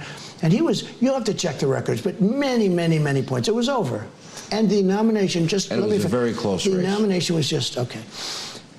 I said, let's give it a shot. Okay? You defended me. Adam Putnam didn't, one way or the other. I think he's probably a nice guy. I never met him until later. A year later, I met him. He said, when you did that, it was like a rocket went up.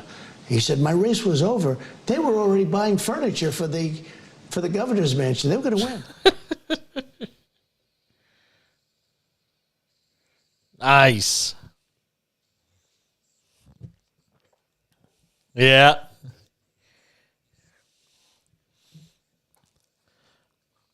Nice. Little Brock Lesnar. Brock! Like that? Is that what I was supposed to? Yeah.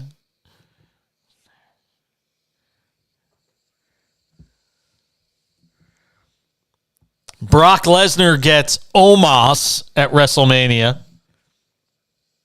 Yeah, really? Seriously. I don't know.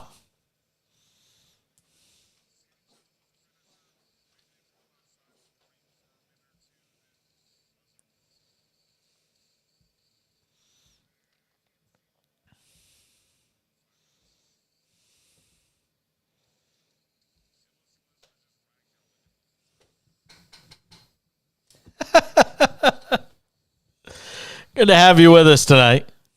SportsMap Radio and the SportsMap Radio app in honor of WrestleMania week, and Brian, who's a huge wrestling nerd, working on the show, decided to. Yeah, it is. I agree. We're all about sports betting on the show. I haven't given you any live bets tonight. It's my I don't know why. Just didn't feel like doing live bets tonight. Everything's final, by the way. So there won't be any live bets. Is everything final? Is that right? Let me see here. Make sure I got it right. Oh, no, there's 2 games still going on. Sorry. Minnesota leads Sacramento 114-105. 3:25 to go in the fourth. And 10:47 to go in the fourth. Clippers 101, Chicago 81. So you got that going on right now. We are all about live betting on the show. We're all about betting in general. And with baseball right around the corner, I thought no better time than now to talk about some futures awards, especially now that we know who's actually going to be on the teams. MVP, National League, Juan Soto, plus 550 to win MVP.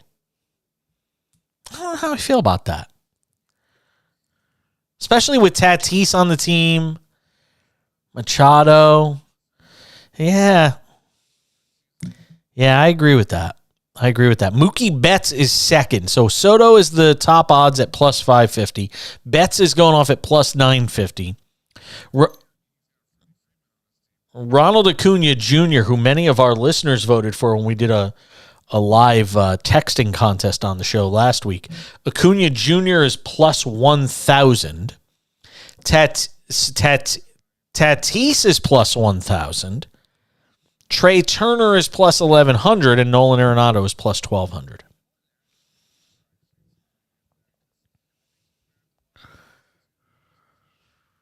Sure.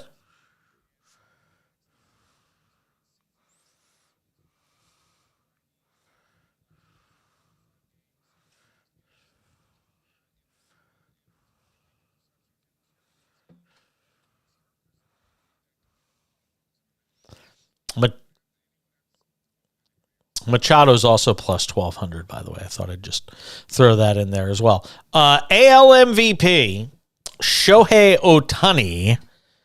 Ohtani is plus 220. It offends me that it's not closer. Judge is plus 700. That's the next best odds. It's a huge gap. It's just no respect for Judge. And Judge may wind up being better this year than he was last year. I know that sounds crazy. First of all, if he doesn't have to play center field, and they're talking about him in left and right and stuff like that. If Judge doesn't have to play center field every day, I think he's that much better because he doesn't have to. He's not basically in charge of the entire outfield like he was last year. Yes. So Judge at plus 700. I wouldn't be shocked if he had as good a season as last year. I don't know if he'd do better. And I'm not saying necessarily that he hit 62 home runs. I think his average could wind up being higher, though.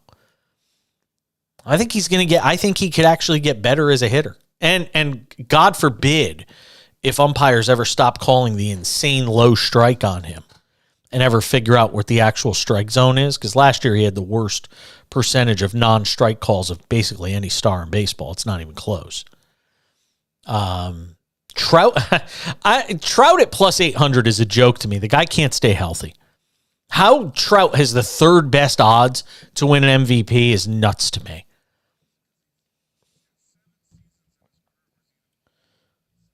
Yeah.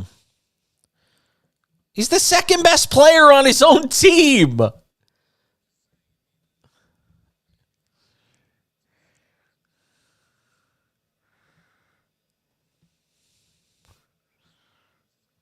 Throw a tenner on him. Julio Rodriguez plus 900 is the fourth best odds. Scott Seidenberg, who was on the show last week, he likes Yordan Alvarez. Plus 1,200.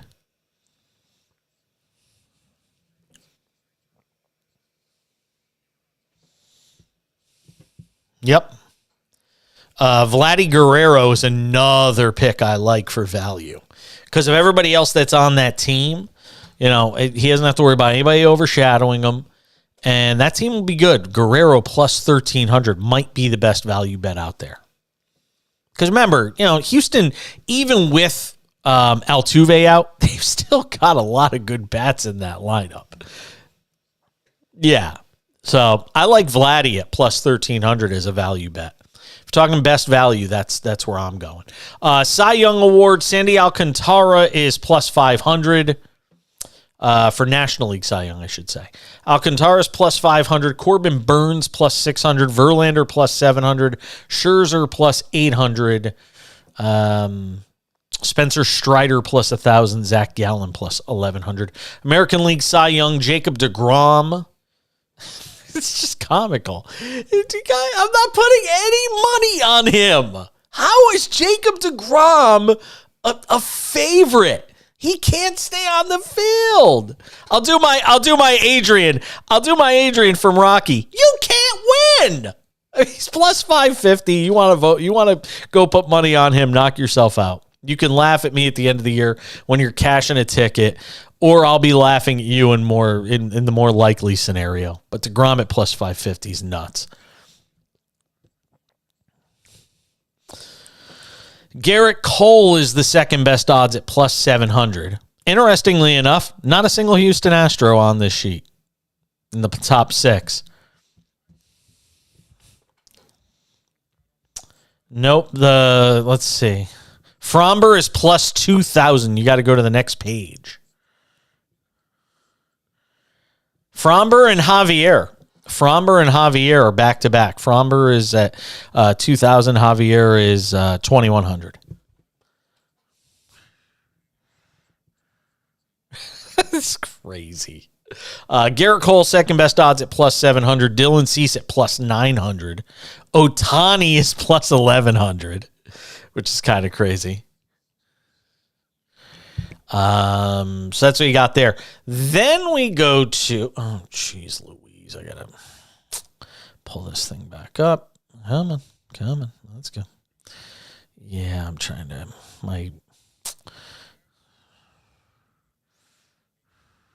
It is Gunnar Henderson. I know that for a fact because I was looking at it earlier. Gunnar Henderson is, there we go. That's Jacob deGrom again. Sorry. American League Rookie of the Year. Gunnar Henderson is plus 270. Masataka Yoshida is plus 600. And number 3, Anthony Volpe. Plus 650. Third best odds to win Rookie of the Year. And I love it. I'm telling you. And he's going to be a media darling all year. You're going to see him all over the place. And that is as important as anything in all of this stuff. When you're talking about a lot of great, talented players, you start talking about, the way it's covered and how much they're on TV. Volpe's going to get tons of ink. I love him at plus 650. Tristan Casas, the Red Sox rookie, will be plus 900. Grayson Rodriguez, young arm for the Baltimore Orioles, is plus 1,300. Josh Young of the Texas Rangers is plus 1,600. National League Rookie of the Year, I'm going to give you one. Corbin Carroll is 350. Jordan Walker is plus 390. Kodai Senga of the Mets is plus 800. Miguel Vargas of the Dodgers, the Doyers, is plus 1,000. Here's a name. You want a value bet? Plays in Denver. He's going to hit a ton. Ezekiel Tovar is plus 1,000. Yep, I'm telling you, he gets the advantage of playing there. I still think that Carroll contract is nuts. Giving him all that money when he's had like 70 at-bats in the big leagues is crazy. Ellie De La Cruz at plus 1,600 rounds out the top 6. All right, we're going to do some NFL on the other side. Jason Cole, Outkick.com, the Lamar Jackson situation, Aaron Rodgers, and more. It's the Cash In on SportsMap Radio. Yeah, I love Tovar, man. Dude's going to rake. I've got a numbered to 50 card of his that's autographed with gold Sharpie. It's gorgeous. Yeah. Yeah, it's a gorgeous card.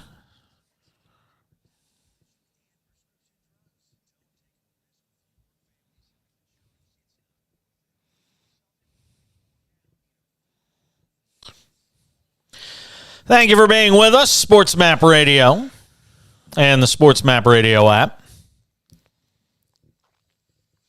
Joining the show for his 7,000th appearance, according to Brian McDonald, our producer, engineer extraordinaire, Jason Cole of Outkick.com should be getting like a gold lame jacket or something like that as a repeat appearance.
Thank you for being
Thank you for being with us, SportsMap Radio and the SportsMap Radio app.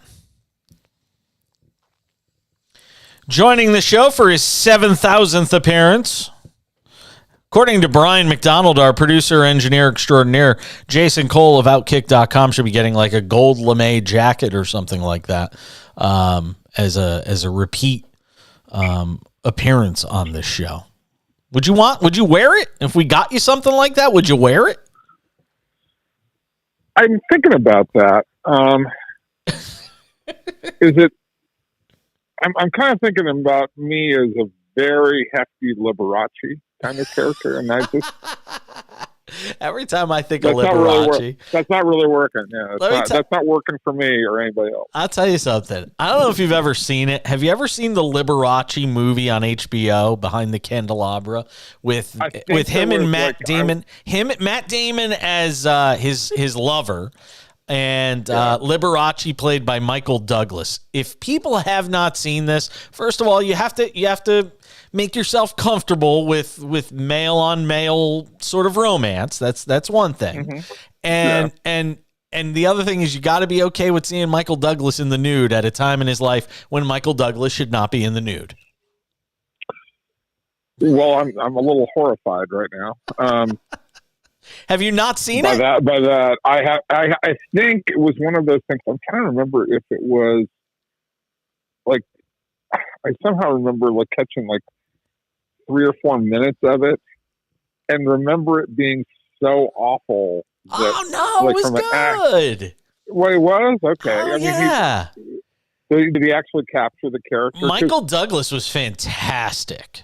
Michael Douglas was fantastic. That's good. And the transformation they do with both him and Matt Damon's character is just out of this world. But I mean, you got to have a pretty strong stomach to see, sort of the sensational aspects of Liberace's sex life, so to speak. Like, I'm not, look,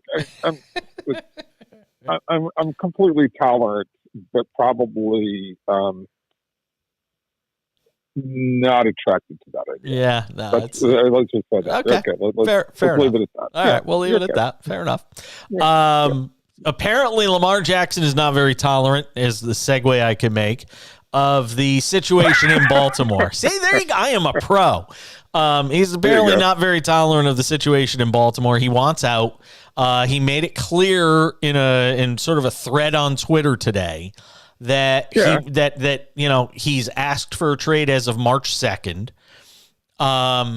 So at this point, does that mean if nobody steps up with either a trade or a contract, does that mean we're talking about a situation where he is not reporting? I don't think that kid's walking away from $32 million or whatever the tag is, right? It's $30-something million. So he's not walking away from that. He's going to play. Now he may not show up right away, and that's a whole different thing. There are rules that go with that and everything else like that. But he's going to end up playing for that 1 year. The thing I don't quite understand is, okay, you told the Ravens that you wanted to be traded. Essentially, the Ravens have made you available to trade, right? Like, a team can go get you. And they can even negotiate down the price. They can go to the Ravens and say, we're not paying 2 firsts for it. Let's talk. The problem is you don't have any team that's willing to step up and pay you the money, let alone the trade cost. So I like the fact this is newsworthy in a certain sense. It doesn't change the dynamics of what are going on. And it fully exposes the fact that Lamar Jackson, if this is what he wanted, needed to have a professional representative who could go out and work with teams and work out the terms on this, and an ability to do this. This highlights the fact that he doesn't have an agent. He doesn't have somebody who can broker deals and work with other teams. But the most important thing, because some team, if they were really interested, would have stepped up and said, okay, what's your price? We're willing to meet this. We're willing to do that. But once you get to that point, then it's about, okay, now go work out the deal with the Ravens. And the Ravens may say, well, you can go and kick sand, and we want our 2 first-round picks, which for a franchise quarterback is not a huge price. Okay, it really isn't. But the other side of this is that, if the Ravens know that Lamar Jackson wants out, and that's out there that he wants it out, which is how it's gone, it puts pressure on him to get a deal done because it makes it sound like he won't play for them, which gets back to your original point. So this has all been very ham-fisted and very poorly played by Lamar Jackson, which is kind of the signatures of the whole thing, the whole situation. He should have taken, close to $180 million guaranteed? Yeah. He should have taken that deal a year ago. He should have taken it. And that was the bottom line. And he has screwed this up because of pride, because he wants to be paid more than Deshaun Watson, because he believes he's worth more than Deshaun Watson. And that's great, but you've missed the fact that nobody else who writes the checks believes that. Is it as simple as nobody else believes that? Or is it, is there something in the middle there where there are some teams that are trying to sort of bring balance to the market, sort of reset the market back to what it was pre-Deshaun? I mean, you can say that, but there's no reason for that. Right? There's an agreement between the Players Association and ownership. It's called the collective bargaining agreement that forces the teams to pay a certain amount of money. They're just required to pay it. They're paying it. They're all fine under the cap. They all have maximum spending limits that are protected. They're doing fine. Whether you pay $40 million or you pay $50 million to a quarterback, it doesn't ultimately really matter. Okay, because at the end of the day, the most important factor is taken care of. Your total labor costs are controlled. And that's the thing that people miss here. Like, there's no reason to go reset the market and try and hold it down or say that we're not, going to pay guaranteed money. That's a fallacious argument, basically, by people. If they thought he was a great player, if somebody thought, okay, we have a chance to get this guy and he'll play for us for 5 years, he will lead us to a Super Bowl, he'll make us a contender, whatever it happens to be, there'd be plenty of people willing to pay. There just aren't that many teams that have an opening at quarterback. If you really take a look at the landscape, there's 6 or 7. I talked about this on the show last week. It's really 6 or 7 teams. It's not 31 teams are refusing to sign Lamar. No, there's 6 or 7 teams that would even have an interest. Maybe. Yeah. Right, and 4 of those are going to be filled by guys who get taken in the first round. Right, and so you're really at your 6 or 7 is really 2 or 3, and one of those is Baltimore. So really, he'll be lucky to find 1 or 2 other teams that might be interested in trade for him. Obviously, Atlanta is interested. Obviously, Tennessee would have to be interested in it. Okay, but they're probably working on what are our other options at quarterback. And I would also say this, based on what Mike Vrabel's defense did to Lamar Jackson in the playoffs a few years ago, I have severe doubts that Mike Vrabel thinks that Lamar Jackson can be a championship-winning quarterback. Let me ask you something. Yeah. Let me ask something. I'm talking with Jason Cole, Outkick.com NFL writer. I'm not in the habit of usually asking guests why Vegas does what it does. Why are the Colts the highest odds, the best odds to get Lamar Jackson right now? I think they're in the most difficult position. They're sort of in the most precarious situation in terms of getting a quarterback and in the greatest need. So you combine the two, and that's the interpretation. That's my interpretation. The next best odds are the Patriots at plus 450, and then the Falcons at plus 600, followed by the Lions at plus 650. Can I hold you for a minute? Because I want to ask you about Aaron Rodgers on the other side. Yeah, sure. All right. We're going to talk with Jason Cole, get his thoughts on what's going on with the Aaron Rodgers story. That was in the news today with Brian Gutekunst. I just like saying his name like that. I have no idea why. Talking to the media and kind of giving a little bit more color to the situation between Rodgers and the Packers, which, by the way, he's still under contract with. Aaron Rodgers is still a Green Bay Packer. And the Jets and Packers aren't really talking right now about how to move a deal forward. We'll ask Jason Cole about that and more as we continue. The Cash In on SportsMap Radio. All right, we're in the break. What was I going to say? I had such a long day today. I was out taping a TV demo because somebody's pitching me for you ever watch Boomer Esiason has that syndicated show where he interviews like a guest for a half an hour or whatever. It's called Game Time with Boomer Esiason. It's a syndicated thing. Is it good or no? I mean it's I mean at the end of the day it's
Talking with Jason Cole about the Lamar Jackson situation in Baltimore. Is there an argument to be made, before I get to Aaron Rodgers, Jason withoutkick.com, their NFL writer, joins us on the show. Is there an argument to be made in any way that Baltimore hasn't handled this correctly? And even more than that, who's going to play quarterback for them next year if it's not Lamar Jackson? Well, they'll find something. It'll either be Hundley for another year, and there'll be a bridge to the next quarterback whenever they decide to either draft one this year, possibly, or next year, inevitably. Or if they end up where Lamar goes and they get draft picks in return for him, that puts them in position to get one of the quarterbacks in this draft. Whether that's now, I don't think it's going to be either Bryce Young or C.J. Stroud. It could be Levis. It could be Anthony Richardson, Anthony Richardson becomes another project similar to Lamar if you want to play him right away. But if you want to really make him a quarterback, he probably has to sit for a couple of years. They'll have options. They'll find a way through that. And I think that the Ravens would just as soon say, go ahead, get your money, and we'll take the picks. I really do. I think that there's a point at which they realize that there is a ceiling to how successful they can be on a year in and year out basis with Lamar. And the reason that they're not paying him is that they know his body is going to wear out sooner than later. It's already starting to wear out. I mean, it's just like you can't play that way and survive long term. We've talked about this before. And so you can't count on him having another 5 seasons running the ball as much as he did. It's just not going to happen. It's never happened in the history of the league. So to bet on that and to bet $200 million or $220 million guaranteed is just insanity in my view. Again, I like the player. I love the player, and I cheer for the player. I hope he gets paid. But I understand where Baltimore's coming, where I wouldn't pay him. Everybody keeps telling me that I talk to that this Aaron Rodgers to the Jets thing is going to get done. There's no way it doesn't happen. Yet neither side, both sides have admitted they're not really talking to each other about advancing a deal forward. It doesn't sound like there's any real conversations going on. Rodgers says he wants to play for the Jets. The Jets say they want him. The Packers have made it clear they're moving on to Jordan Love. And as you and I know, both whether you're talking about politics and a budget ceiling deal, there needs to be a deadline, a drop dead date, whether it's sports and you've got a labor negotiation deal and it's all right, this is the date certain that we're going to walk out and strike, or there's a lockout. What's that date if there is one? And why does everybody keep telling me this deal's going to get done when it's not getting done? Well, because there's a dance that goes into a deal where both sides are looking at each other going, is this the best deal I can get? Is this the best deal I can get? Is this the best deal I can get? And neither one wants to commit because neither side wants to look like it overpaid or made a mistake, right? So they keep doing the dance and keep doing the dance. And they wait until whatever the artificial deadline is. And in this case, it's probably the draft. So we got, 4 more weeks of this before we have to really worry about a deal getting done. But even then, that's not necessarily the drop dead, because the Jets may say, we don't really want to pay draft picks this year. We'll pay draft picks next year, right? So we'll wait until after the draft and pay you. And by that time, it's the beginning of the offseason program. And when can it really get done? So, look, there's no urgency from either side. In fact, it's just the opposite of urgency, because neither side wants to look bad in the deal. And so they'll bite the bullet when they ultimately have to. That's why the real world of these deals, I mean, this is not like your fantasy baseball league, right, where you get your trade done because you just, because people are actually looking at this deal. And I thought the important news today is Brian Gutekunst, who said, look, don't necessarily expect that we're going to get a first-round pick for Aaron Rodgers. He's setting it up knowing that the end of this is he's trying to control expectations from the Packers faithful who think they're going to get, a treasure trove of first-round draft picks for Aaron Rodgers. And it doesn't appear that's going to happen. Jason Cole, Outkick.com, NFL writer. Always appreciate it, my friend. Enjoy the rest of your week. And that gold lame jacket, that sequin jacket, it's going to the I don't know who does. Yeah, get that in the mail and. Okay. Stuff I'll, some hundreds I'll in the pocket. I'll try it on. Stuff some hundreds in the pockets, something like that. Absolutely. I said all the guys want. I said all that. Brian brought this up earlier in the show. I said all that guys want is money. They don't care about anything else. They just want money. It's like Lamar Rogers making business decisions, man. Absolutely. Straight cash, homie. That's how it works. All right, dude. Thank you, Jason. I'll talk to you later. Jason Cole. Yeah, Jason Cole joining us on the show.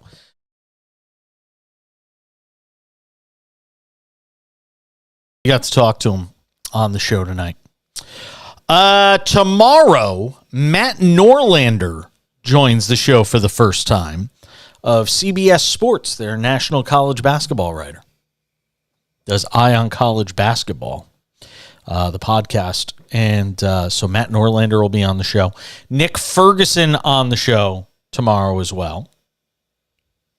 Another one who deserves the gold jacket for all his appearances. Yeah. Who's the other? You going to say the other? There you go. Good job. Good job. Just making sure you knew. See, a woman filed a defamation lawsuit against Jerry Jones.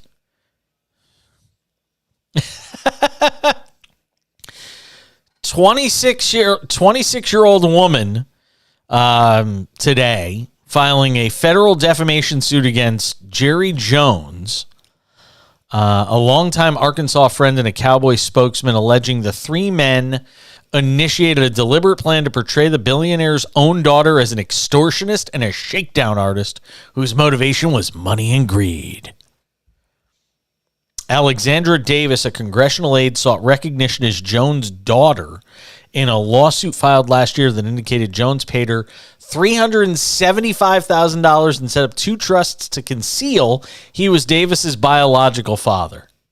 Boy, Jerry is a character, man. He's just a mess. Jerry Jones is an absolute mess. And, you know? Yes. It just boggles my mind. You talk about guys that are Teflon. Jerry's Teflon. Jerry is the epitome. And I say this as somebody, I know we're on in Dallas. Love our listeners on 97.1, The Freak. But Jerry is about as close as you get to Teflon. Nothing can touch that guy. It's got a Godfather. It's got like a Godfather, like Tony Soprano sort of feel to him. To do whatever he wants. You know what? Pay somebody off to admit they're not my daughter. The new lawsuit states, in the weeks after Davis's March 2022 filing, Jones and his representatives waged a public campaign attacking her character based knowingly on false statements and accusations. Filed the lawsuit in a federal court, names Jones and a couple of his friends, seeking an unspecified amount in actual and punitive damages.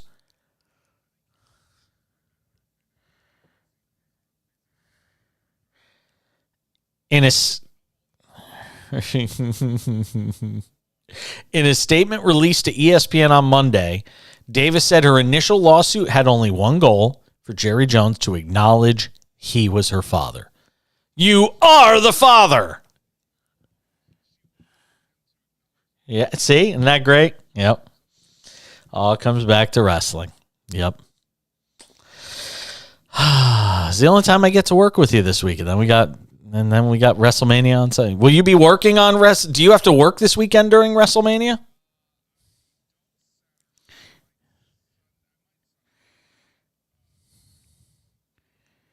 Yeah. I'm looking forward to spending some time at home Saturday and Sunday watching WrestleMania and not getting the judgment of my husband for doing so because he's in Singapore right now. Yeah. That's okay. I don't mind it. It's like the Super Bowl. You just chill out on a Saturday and Sunday and watch the Super Bowl. I'm okay with that. You got any predictions for like a big surprise?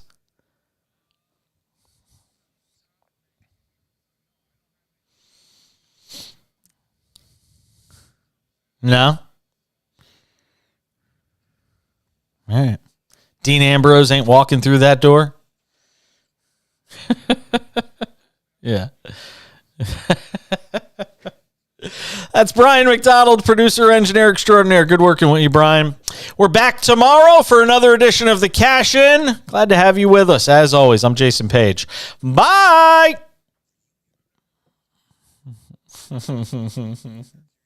Yeah, exactly. All right, dude. Have a good night. Always fun.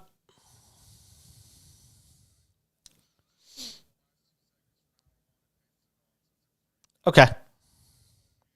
Thank you. I'll see you later. All right, bye. Why does this do this? For those watching in video land, that does it for us on the video side. Thanks for hanging out with us. I'll catch you back here on Tuesday night with a all new show. Thanks for hanging out. See you back here later. Bye.